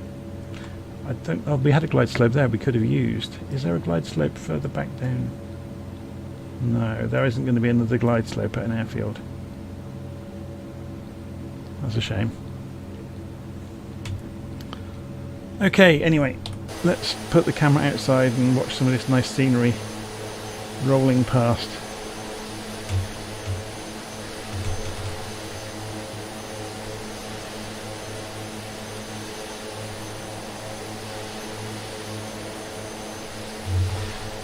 One of the things I've done in some of the other videos, just for a classroom exercise really, it doesn't really make sense here.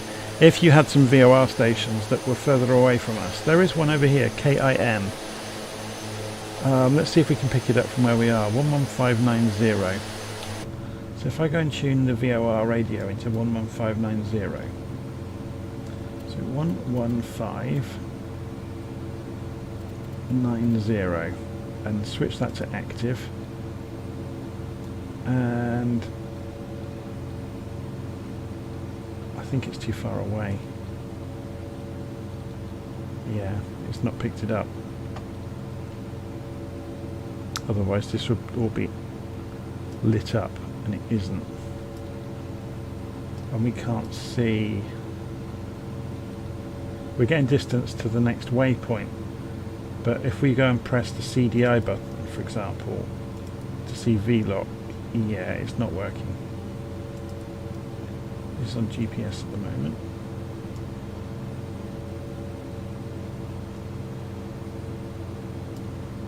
All I was going to talk about is if you've got horizontal separation from, or lateral separation I should say, from a VOR station, you can use it to figure out where you are, and especially if you have two of them, you could use nav1 and nav2 to triangulate. Or if you're, if you're on a long flight, you have got time to quickly take a bearing from one and a bearing from another, and you could then, if you didn't have any GPS or anything, I've done the exercise with little nav map with the aircraft switched off, so I couldn't see where I was, and just by doing the measurements from the VOR stations I could figure out where I was. Okay, someone's just loaded transmitter, so if I go and run transmitter they'll be able to see me as well. If you've not seen transmitter before, that's where that red aeroplane came from. I wrote this program ages and ages ago. What it does, you can see it's actually showing my position. There it is. So what it's doing is a few seconds late, it's broadcasting my position to the internet, and then little navmap is fetching it back. But it's fetching everybody back that's using transmitter. So it's a neat hack to allow everybody to see where they are on the map. So if you're doing a group flight, you can use transmitter to do that. So yeah, I wrote it over the course of a couple of lunchtimes, probably a year ago now. One of the neat tricks it can do, if you go to transmitter, you can say who is online, and it pulls up a view using Google Earth, or Google Maps, sorry, and a list of everybody that's flying at the moment. So then you can obviously zoom in, and you can go and click on people and see who they are, which is quite cool. But yeah, transmitter, the real trick with it is you can configure little nav map. It tells you all the instructions in transmitter to do it. So to find out about transmitter, go to virtualflight.online in your web browser, and then you will see transmitter at the top. If you've not seen Virtual Flight Online before, it's a group that I founded for people to go and fly together basically, and we have a Discord server, a very busy Discord server, as you can see. I mean, there's a lot of members. That's just the people who are online. There's probably 10 times that aren't online at the moment. Yeah, so Virtual Flight Online, we have a very busy Discord server, and we organise regular group flights for people to come and fly together. We usually meet up on a Sunday evening in the UK time, 8 o'clock in the evening. Our flights can usually be found as well on the Microsoft Flight Simulator calendar, but if you just go to Discord, and there's an invite here to find us on Discord, so you can go and click the button and it takes you straight to the Virtual Flight Discord server. But yeah, so we have maybe 20-30 pilots join the group flights typically. Sometimes more, sometimes less. And we also just, people can file invitations in the Discord server to say, is anybody fancy going for a fly? It tends to work very, very well.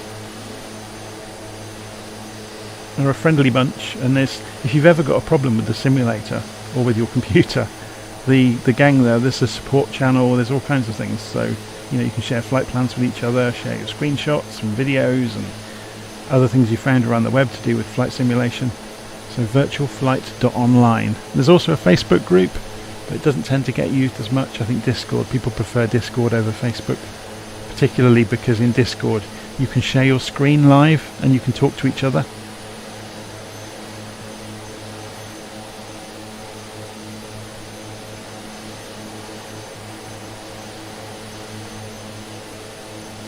Okay, so we can see the airstrip coming. So I need to lose some height in a hurry. So let's cut the engines and get ready to descend. Which way is the wind? So we want to go direct in from where we are. So let's straighten the view up.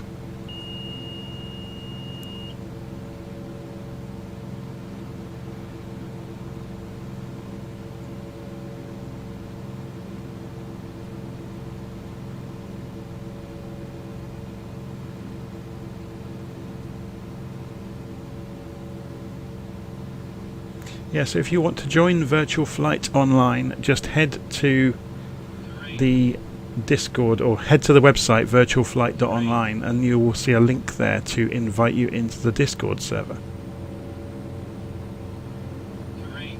It's one of the more friendly Discord servers because we make it that way. We won't put up with anybody, spouting racism or idiocy or sexism or anything else, any religious or political rubbish that gets people kicked. It's for people who want to fly planes together, not for people to make fun of anybody and we're very clear about that.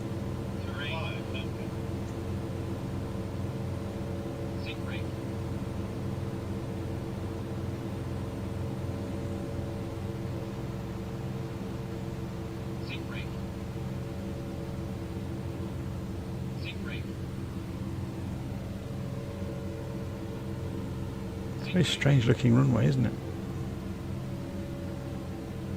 I'm going in incredibly fast with no flaps this time just to see how it behaves. I know as long as we stay above 80 knots we'll be fine. But it's a huge runway and it looks to be quite smooth grass. 50, 40, 30 flaps, 20, 10. Too low, flaps. It's not the flattest runway in the world though, is it?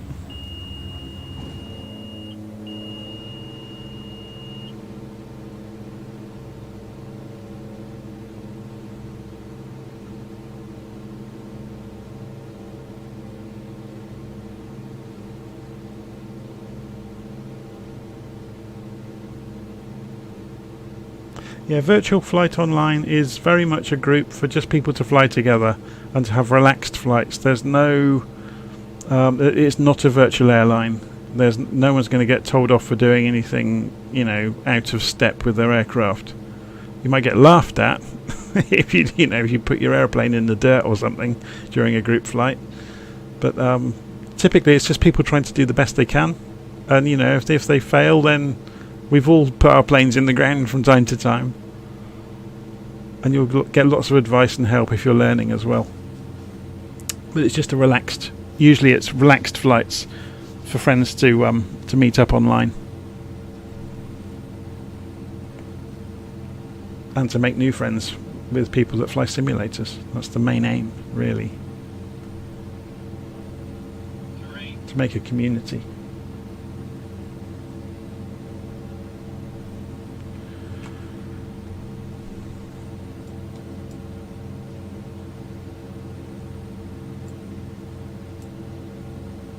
Okay, I just realised I landed on an airfield that wasn't part of the flight plan, but oh well. So we're now coming into the place we should have landed.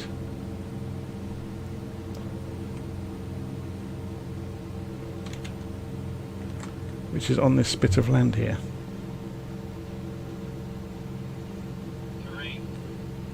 So I'm just going to do some crabbing to lose some speed.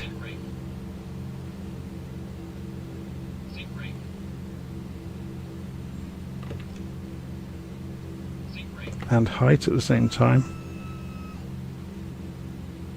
or side slip, should really call it.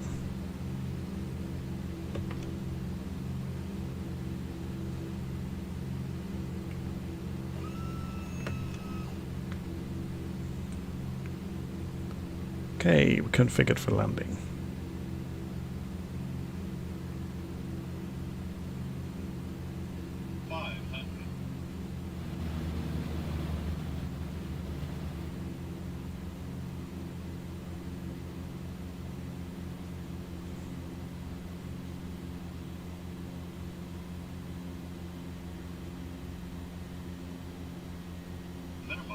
Minimums. Minimums. If that petrol tanker pulls onto the runway, Sink rate 100.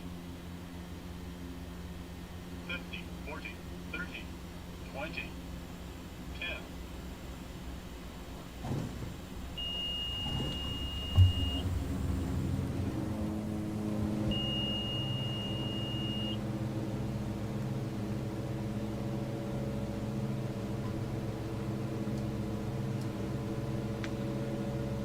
okay, flaps up.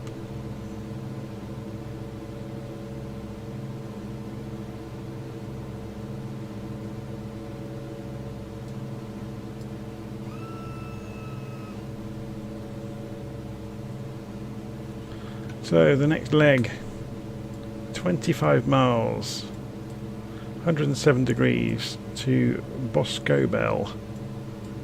That's probably not how you say it, but it's how I've just said it, so I'm not going to stress too much about it. Okay, so we can go back to our autopilot and we can go to altitude hold mode.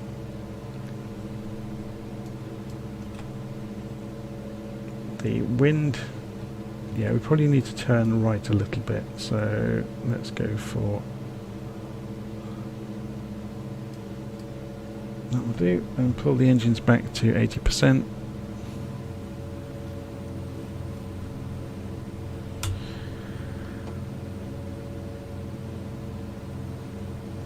And we may as well leave it on the outside view to watch the coast going by. So yeah, it looks like the scenery for Jamaica is very much, it's not very high definition, and they haven't put much work into it. It looks very kind of like a Lego kit, doesn't it? So if any region soon could do with an update, it's Jamaica.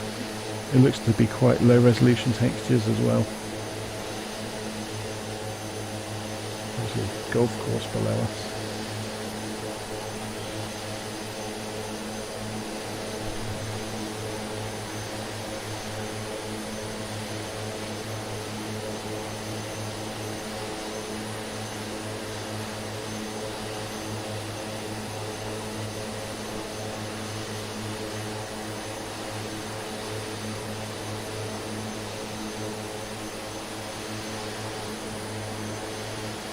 So Dr. Beavis is saying in the live chat about the communal aspect of the simulator, because obviously it solves the whole multiplayer thing, which is fantastic. And yeah, the flying the big jets with VATSIM with real air traffic control is fantastic fun. But just alongside that, a lot of people don't, you know, they either don't have the time or are really not interested in the big jets, and I completely understand that, even though I love the big jets and love, you know, the challenge of operating them correctly. I often don't get the time to fly VATSIM, so yeah, just flying GA aircraft with a few friends and going exploring the world is often just as much fun. It's a different challenge, and obviously virtual flight gives you a ready-made community to do that, and to go and, you know, say to people, hey, does anybody want to go fly here? And invariably people will climb out of the woodwork and load the simulator, and you'll find them spawning into the airfield around you over, you know, a few minutes after you put the invite out. It's pretty good fun.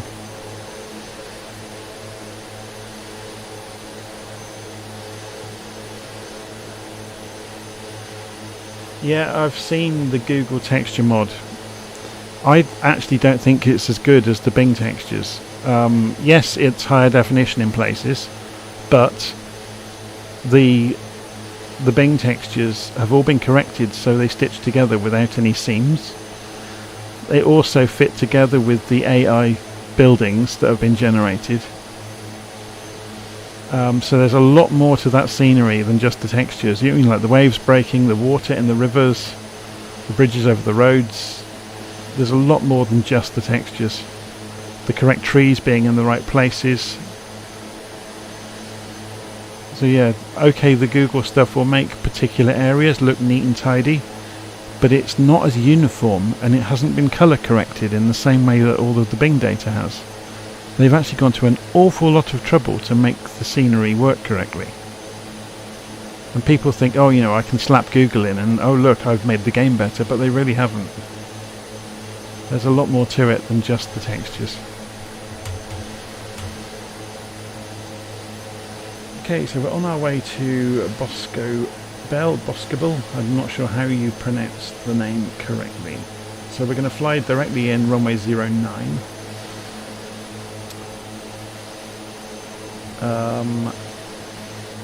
In which case we need to do a turn before we get there to cross the runway direction. So we're going to move the heading pipper to 115 degrees for a short time, or even 120 might be better.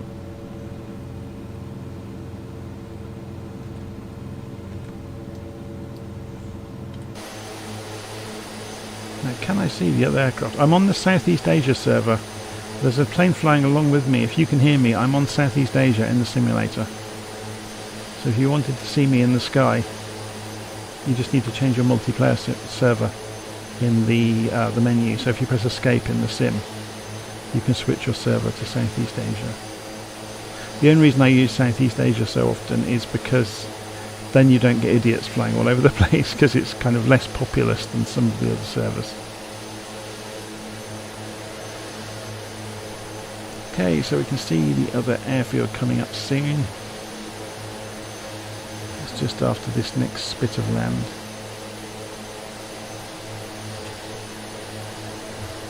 So we need to turn left in a bit, but not just yet.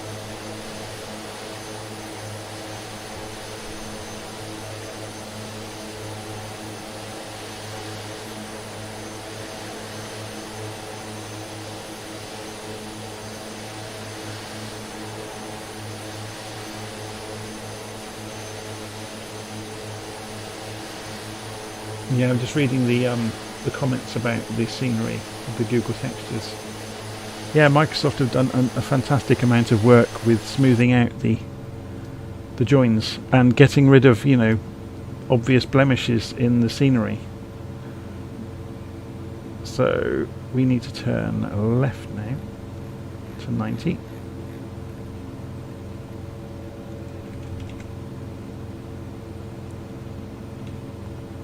Or at least 95.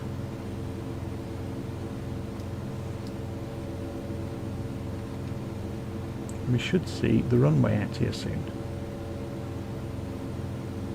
Just looking out in the distance for it. Is that it over there?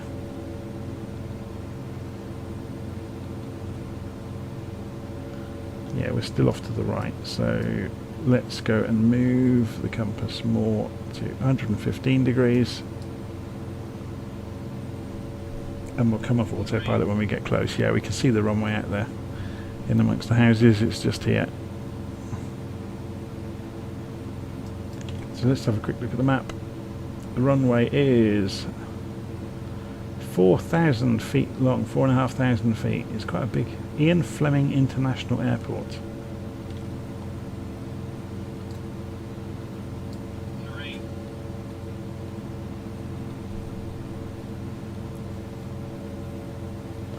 So we're going to come off the throttle a bit and let the aircraft slow down before we get there.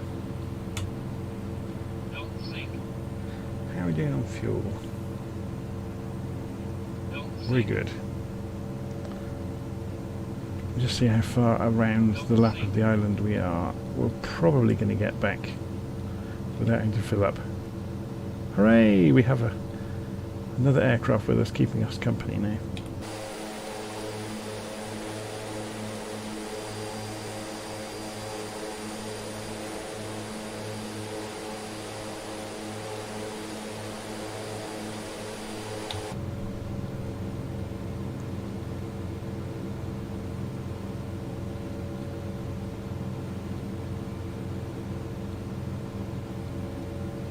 Yeah, Adam, I completely missed last night because we didn't get in from rugby until late, and then we were cooking dinner, and the whole weekend was a bit of a washout, really. I was away all of last week, of course, as well. So yeah, I'm way behind with everything. It's been a bit of a struggle.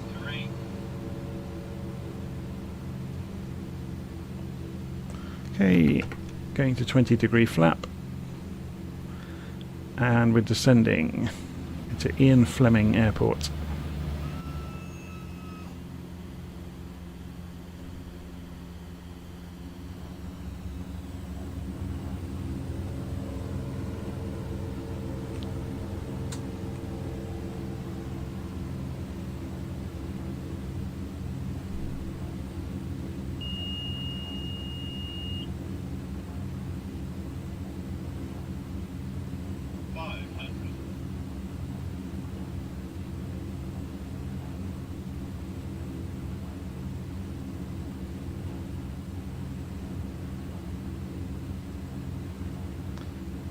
Yeah, so if anybody that watches this wonders why I don't record and live stream the group flights, it's because of basically privacy reasons with the people involved. They might not want to be recorded, and I don't agree with some of the other streamers on YouTube that do stream live their group flights. I don't think it's fair on the people involved, especially when the conversation is streamed as well.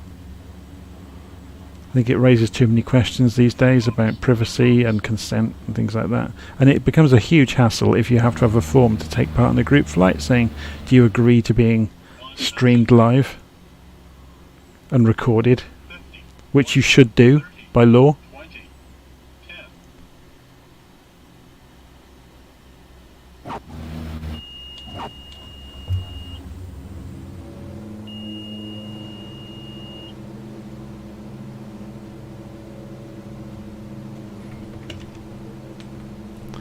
Yeah, I'm afraid if somebody did want to go and raise it with somebody that streamed them live on the internet, and they just said, "Oh, I didn't know about the law," that's not a defence, and they could get into a lot of trouble if somebody objected to it. 125 degrees.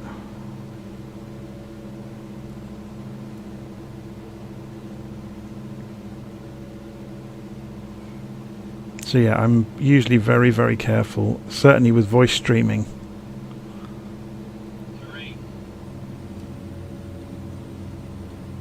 About well, I haven't included anybody on a voice stream except myself, apart from one flight I did as an example of ATC, where I got my daughter to do ATC, and myself and my father did a flight. This was ages ago, back using things like Join FS. It was before Flight Sim came out.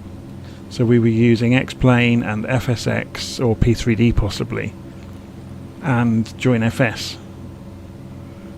which used to allow the various simulators to interoperate. It still does, but it's really, really poor.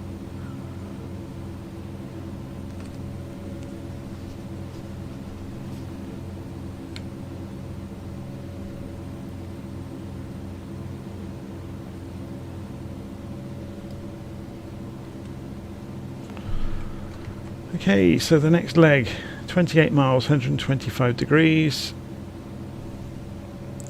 We are flying down towards the southeast corner of Jamaica.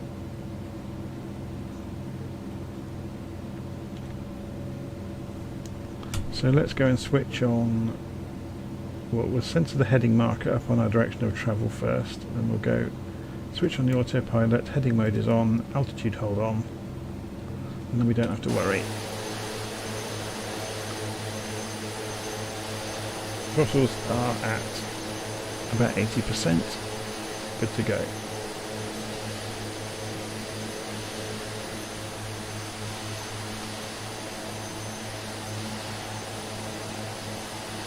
Yeah, I completely agree. Adam has said that in the live chat thinks it's more personal without being live streamed. Yeah, and nobody is second guessing what they're saying either. So even though at the start of every group flight we try to tell everybody, you know, please be civil, certain subjects are off the menu, as it were, so, you know, please no politics or anything like that. But anything about airplanes is great. And obviously funny personal stories are a great way to make friends, isn't it? So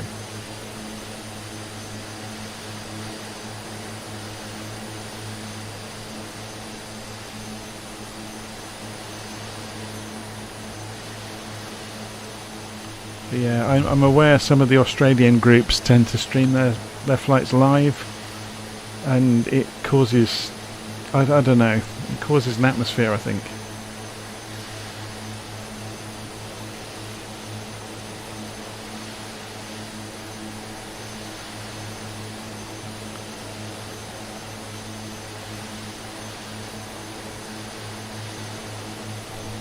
Yeah, we're missing the flight last night for virtual flight. We had our regular Sunday evening flight. I ended up stood on the touchline of a rugby pitch in the pouring rain for about 3 hours and stood in the car park helping direct traffic for an hour in the pouring rain. So by the time we got home and got changed and got the washing machine on and everything and cooked dinner, it was already kind of 8:30, 9 o'clock. So the flight was half over.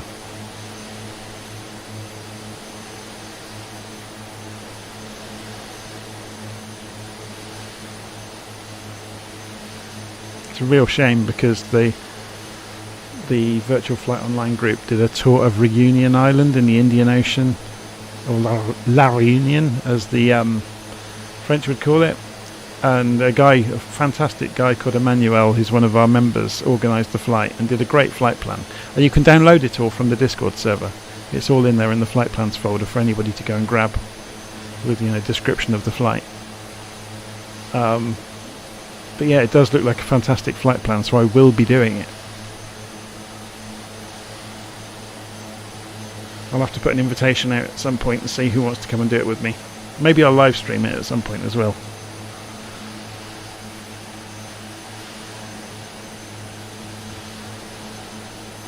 Okay, so we're on our way to Ken Jones Airfield. So I have a feeling this is going to be a tiny airfield. So we're going to zoom in and have a look. Oh no, it's not too bad. It's a bitumen strip, so it's 3,000 feet long. It's down by the sea, so it's going to be fairly easy to fly into. There are no steep hills on the way into it.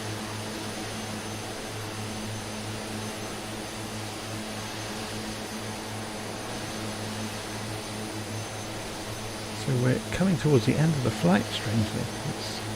It's been a bit of an adventure, and the sun's going down, so we're going to get low light over the last few legs of the journey. So Glider 373 saying enjoyed flying with you, gotta go. Yep, see you soon, thank you for watching. Anybody that's watching along, if you want to subscribe, please do so and click the like button, and apparently the bell icon at the top corner will tell you when I am online, which might be useful to you if you fancy having Flight Sim on in the background showing a flight, because I do regular live streams. I'm actually planning on doing some ground school type sessions with some of the smaller aircraft to kind of do walkarounds of the aircraft, explaining what everything is on the real aeroplane and what the real startup procedure is and the things that the real pilots are looking out for. Obviously it's going to take some work on my side, research and R&D to make sure that I'm not talking a load of rubbish, but hopefully it'll be useful and work as a training aid for people, so we'll see.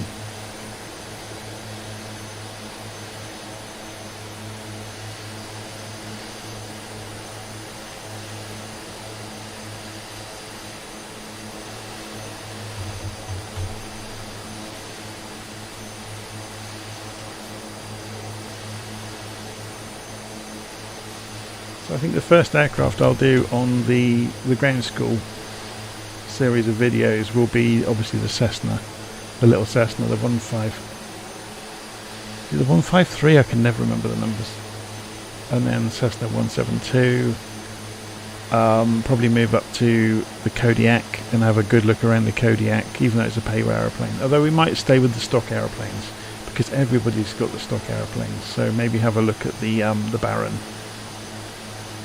and the Bonanza.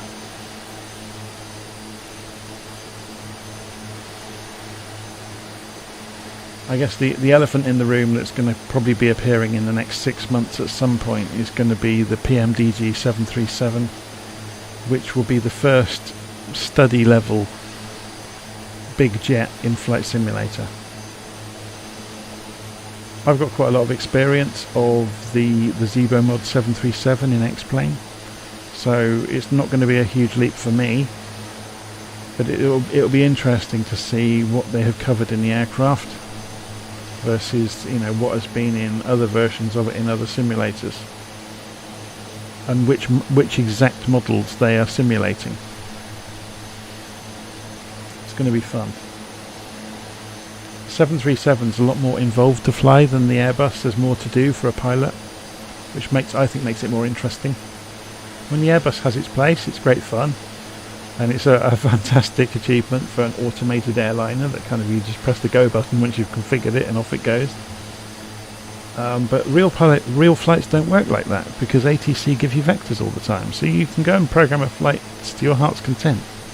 You can end up reprogramming it, and if you can't, then if the simulator won't let you do that, then it's not realistic. Because flying into an airfield, you know, a busy international airport, you're not going to fly your flight plan in. You can throw your flight plan away. You're going to get vectored into a runway.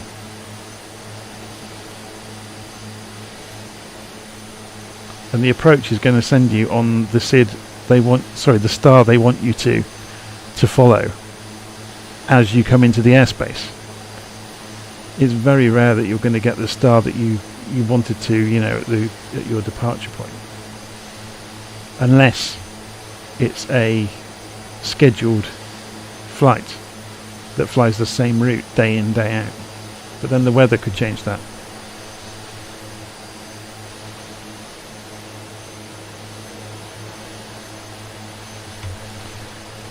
Okay, so we're just coming up to Ken Jones. It's the other end of the bay we are crossing right now. So we're going to go back inside the aircraft. We're coming off the autopilot. We're going to descend into the bay. Now I'm going to side slip into the bay to lose some speed. You can see the indicated airspeed coming off. What I'm actually doing is hard left on the rudder, but holding the right wing down. So I'm using the side of the aircraft as an enormous air brake. And that allowed me to descend fast and decelerate.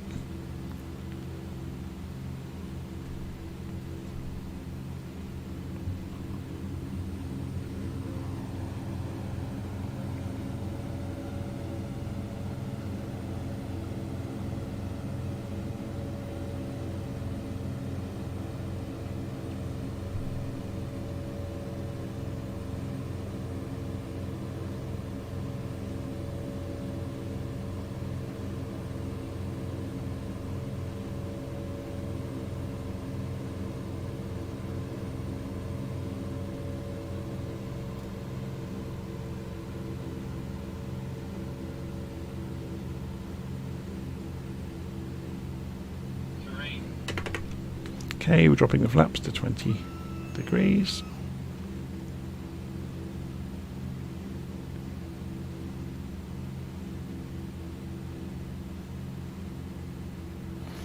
We're going to go for 40 because it's a steep descent to avoid the tree line.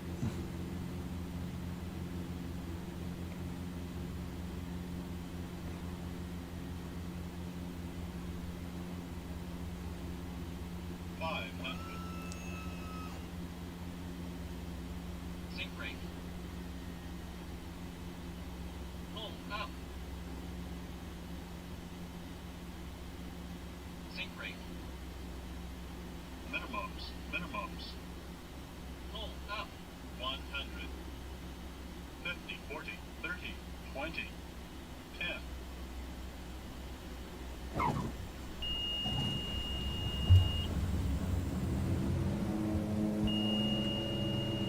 And we're back up.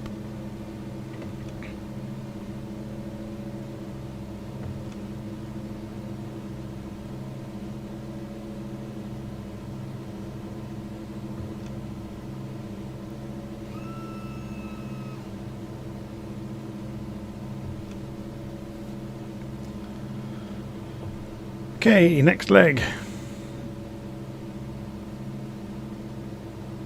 30 degrees.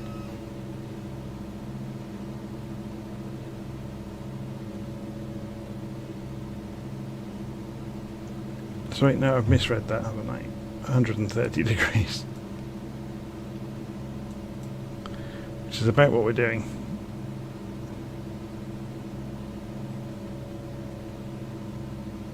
So let's go enable the autopilot, altitude hold. We're probably high enough to clear the hills now. Throttle back to 80%.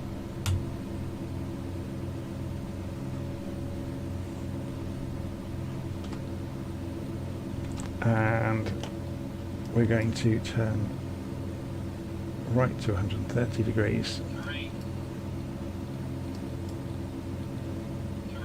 We're a little bit low to get over the hills in the distance, so we're going to go up to 2,500 feet. So we're going to go and press the Alt button on the autopilot and take it up at 1,000 feet a minute. And that should be good to clear the hills.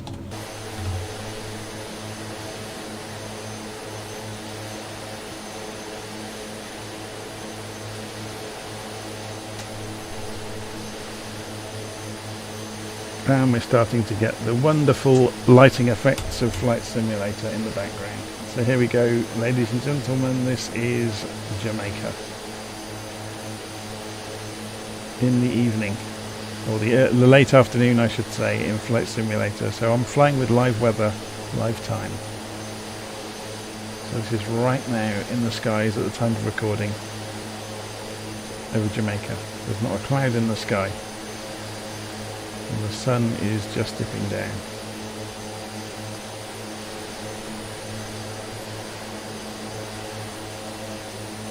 It's quite spectacular.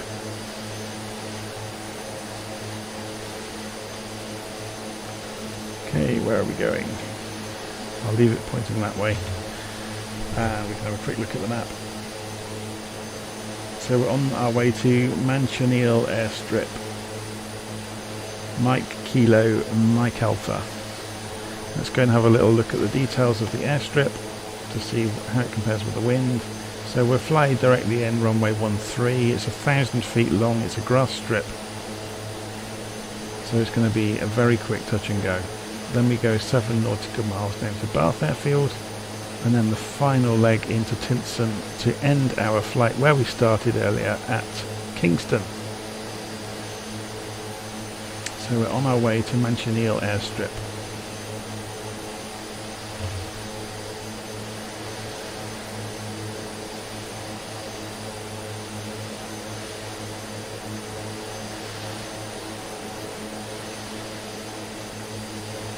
Sometimes this simulator looks very, very real, doesn't it?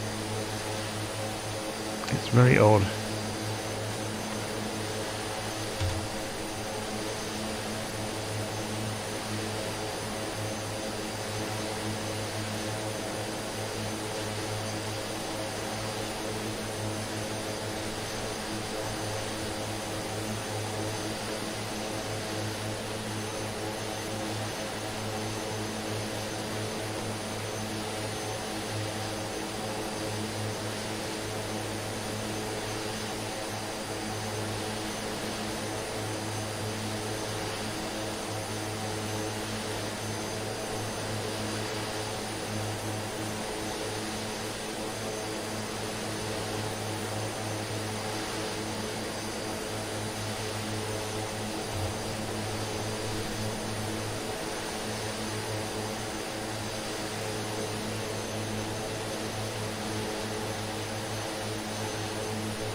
Okay, how are we doing in terms of the flight plan? So when we clear this hill, we should see the airstrip a little way out. We're about 6 miles out at the moment. So we'll start coming off the throttle. And by the time we come over the crest of the hill and start descending, hopefully we'll see it. It's directly in our line of flight, so it shouldn't be too difficult to see. But we're looking for a grass strip, remember.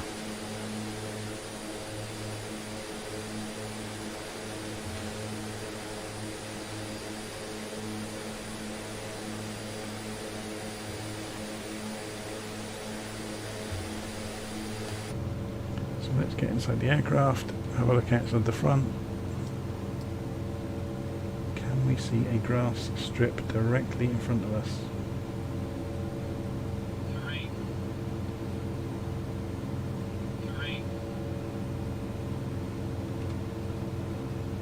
where should it be? Let's have a look at the shape of this Robin's Bay. So it's here.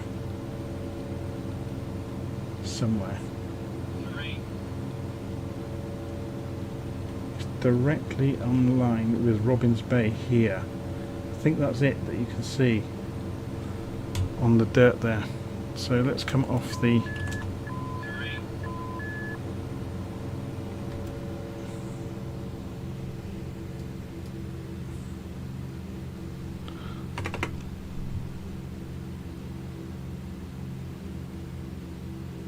Okay, so we've selected 20 degrees of flap and we are descending.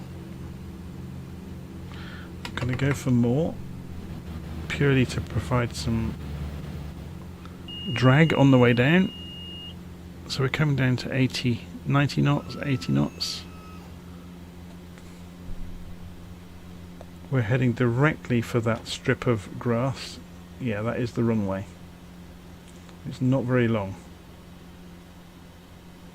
So we need to be a little bit careful. Lee is saying soon be in the bar. We've got a couple of legs to do yet. We've got to get from Manchineal down to Bath Airfield and then 30 miles over to Tinson back at Kingston. So we're getting there. Need to be careful because I've got full flaps. So I'm going to spin the engines back up.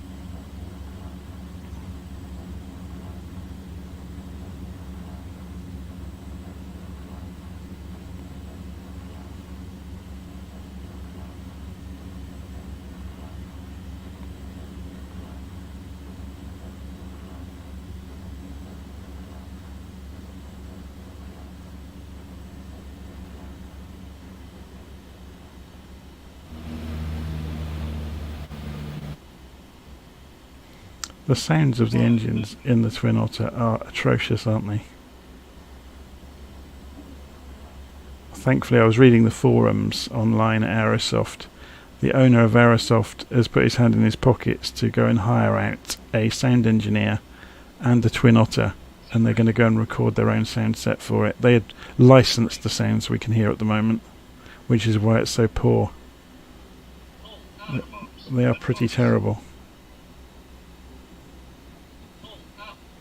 So this isn't really a runway at all, is it? It's just a patch of level ground. 50, 40, 30, 20, 10.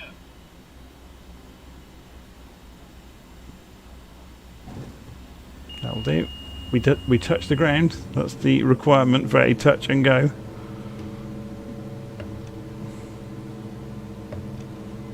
Okay, we're heading right. So keeping the nose down, lifting the flaps.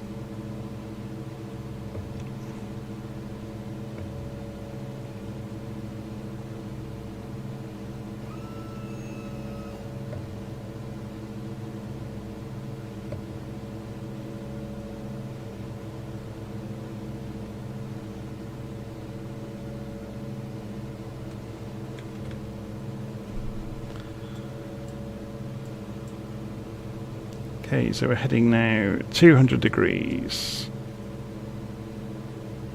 Just over the top of this headland.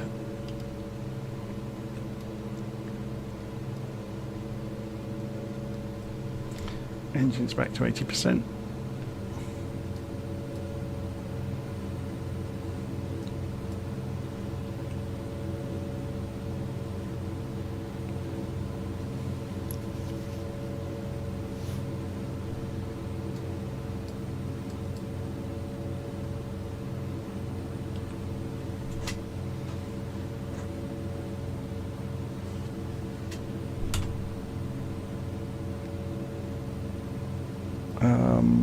The wind isn't too... Oh, I was going to say the wind isn't too fast, but I think we're going to have to circle around Bath Airfield to come in safely into runway 10.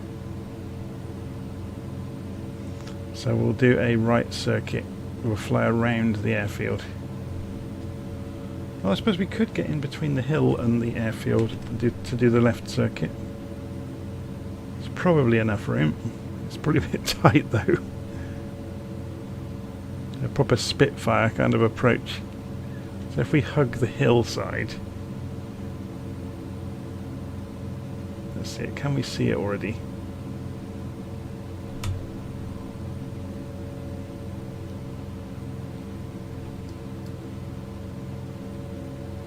Oh, it's quite a steep hill, isn't it? Let's get the throttle down. Let's glide in.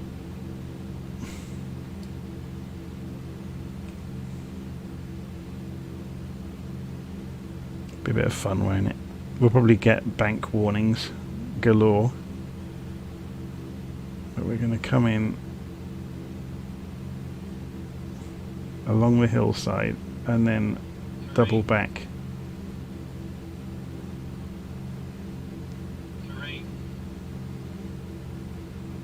Of course, haven't spotted the runway yet.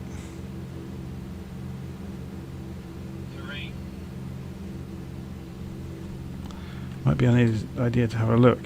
So it's off of our left wing at the moment. Oh, we got loads of room then.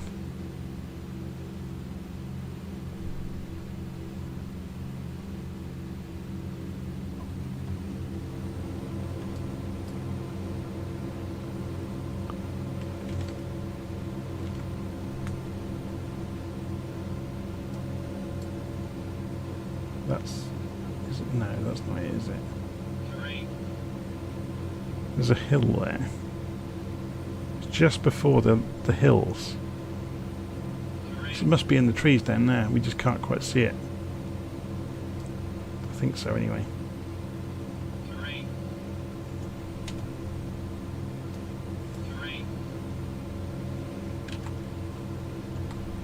Right, there's only one way to find out. Cutting the throttle.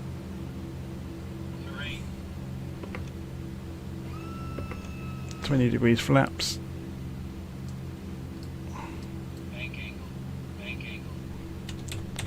Friendly old bank angle warning.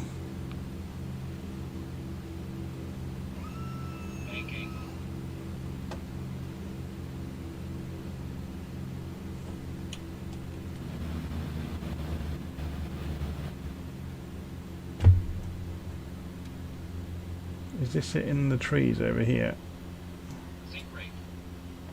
I think it might be. Yes, it is.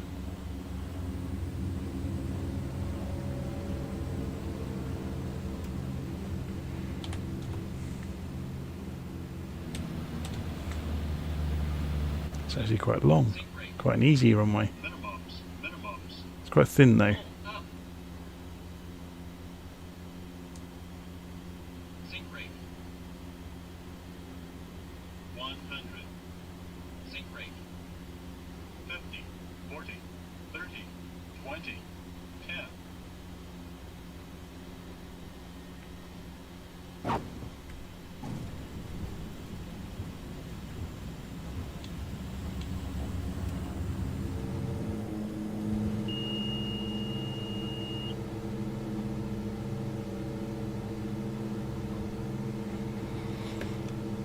Okay.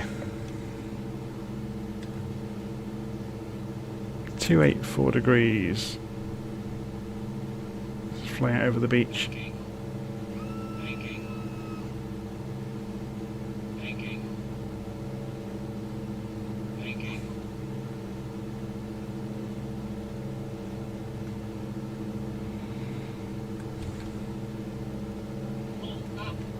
We've got quite a long way to go. I'm going to head straight towards the destination.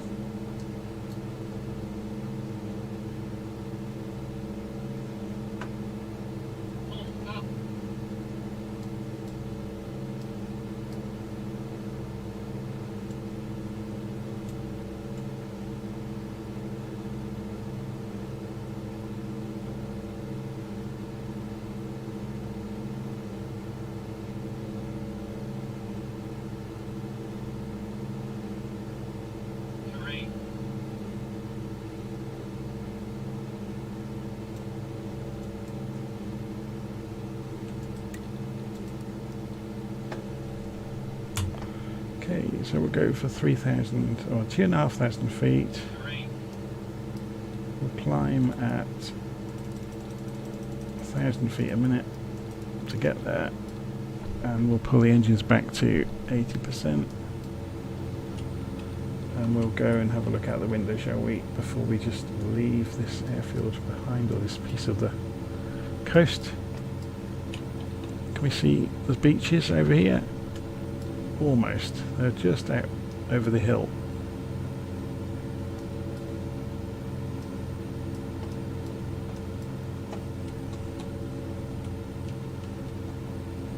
And I'll look out over the nose.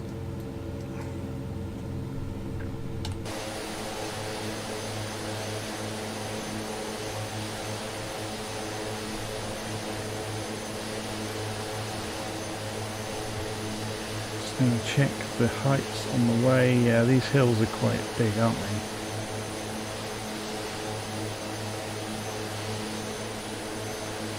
So I guess if I detour to the right, or to the left, sorry, I should say. So if I go to 260 degrees, whoops, 260, and we'll fly through this gap. 3. 3.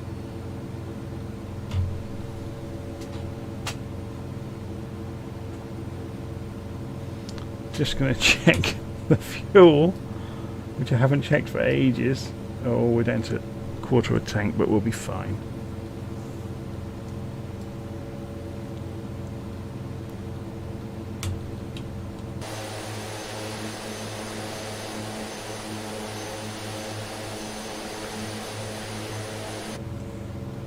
Okay, we want to go a few more degrees to the right.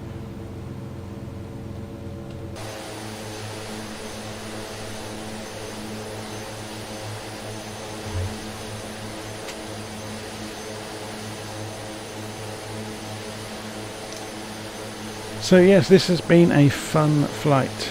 I'm up for ideas of flights to record. I may ask, I know several people who are real world pilots or have been real world pilots. I may ask to do record some sessions with them, just with a couple of us on the stream, or maybe 3 or 4, I'm not sure yet. Just talking about real procedures and the real concerns of operating an aircraft versus the simulator, just to get, you know, a bit of insight, because it's all very well playing around with these games, but I think it's interesting to see how this differs from the real world, and what you're actually concerned with on your instrument scan, for example, on the real aircraft. Obviously you're going to be looking at the engine a lot more, because it's a real thing, and you're going to be worried about temperatures and stuff, and depending on the aircraft that you're used to operating with. You're going to be looking at the temperatures of the cylinder heads and things like that, if it has the gauges for that, and you will know how to keep the carburetors in good condition and things like that, you know, how to operate the engine to keep it in a good condition. 3. But not just that, things you're looking for on the walk around of an aircraft that, you know, could make it dangerous to fly if they weren't looked after.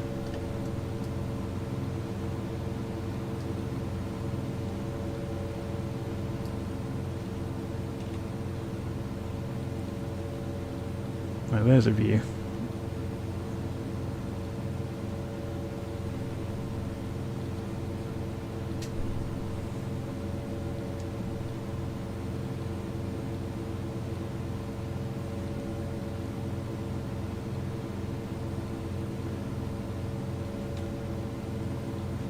So we're just coming past Easington and Poor Man's Corner and the Yallers, Pamfret, Green Wall, White Horses, Albion, and then we're going to turn right in towards our final destination for the evening, which is Tinson Pen.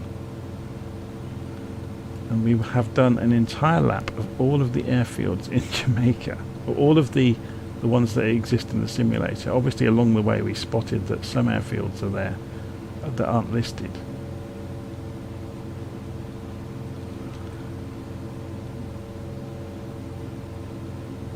So just for a bit of fun for this final leg, let's descend down and fly along the beach at sunset.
Our reflection in the water there, just briefly.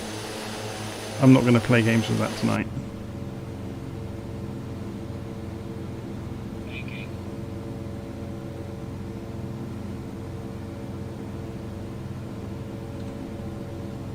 Okay, let's have a quick look at the map. Just making our way around to Tinston.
Okay, so we follow this round and we should find the airfield, so I'm just going to pull up.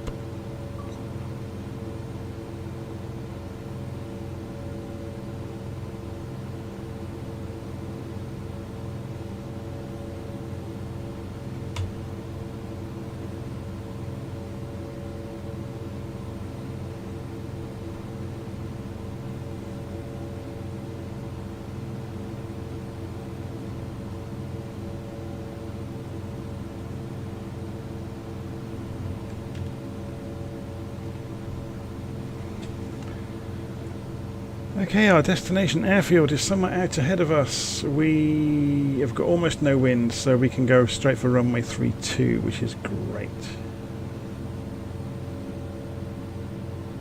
It's just a question of finding the airfield in the low light.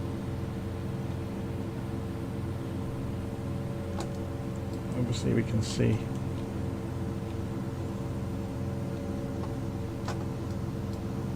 Kingston again.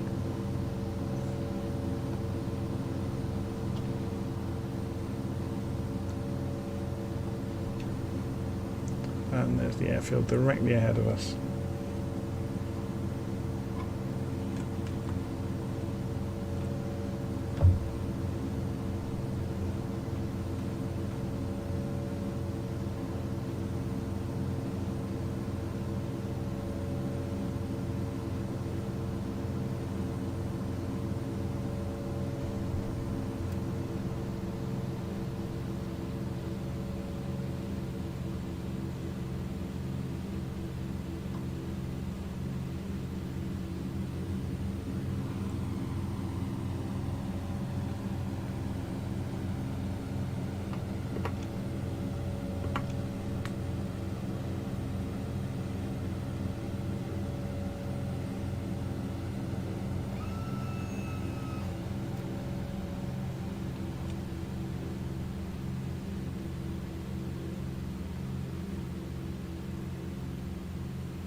Zinc rate. Minimums. Zinc rate. Zinc rate. 100. 50, 40, 30, 20, 10.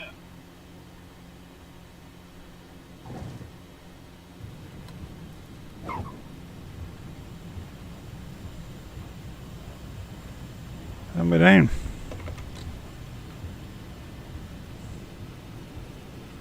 Just taxi down to the end of the runway.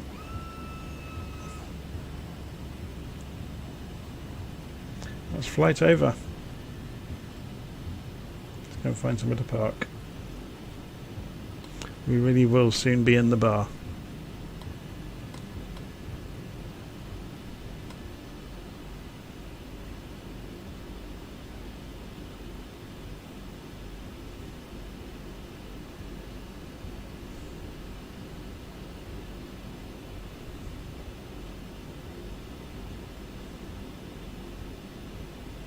We'll park here, shall we? Seeing as it's near.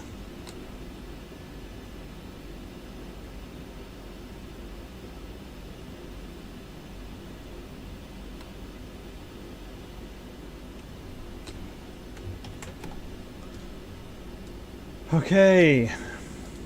Generators off. Pitot heat, if I can get to it, off. Fuel pumps off.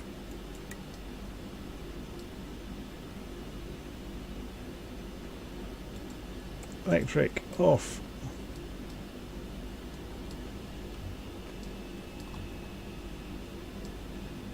And to shut the engines up, cut the fuel. Propeller pitch back.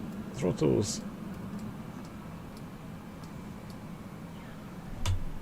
Should actually be at idle, not at fully pulled back. There we go. So you should see the propellers rolling to a stop. There we go. And there we go. That was our flight in the Twin Otter to every airfield listed in Jamaica in Microsoft Flight Simulator. And I will reiterate once again, if you want to come and fly online with other people and have a laugh and make friends with other people flying Flight Simulator, head to virtualflight.online. Please do. It's free. There's a huge Discord server full of people. That a lot of them fly online regularly and will be in the chat room. So head over there and you'll make some new friends, and it's great fun. And it's much more fun than flying on your own. So although I do these live streams and these are great, it's more fun. Patrick's mentioned in the live chat about the Twin Otter. If you hadn't noticed, as of the most recent update, the ailerons are fixed. They were going the wrong way previously. So when you went left, the left one went down, which was obviously wrong. Anyway, there you go. Did my sim crash? No, I've had no sim crashes this evening. It's absolutely been solid as a rock. We had one pause. I am becoming more and more certain that the pauses are caused by the servers. I've had one pause all evening, and I was online for a good couple of hours, I guess, doing this trip around Jamaica. So yeah, there you go. Oh, there's the moon, look. So there we go. So we got the Twin Otter in the late afternoon in Jamaica now. There's cars going by on the main road. Looks more like a runway to me, but there you go. I'll see you all online again soon. Okay, I'm going to press stop any moment. I'll see you all soon. Take care, bye.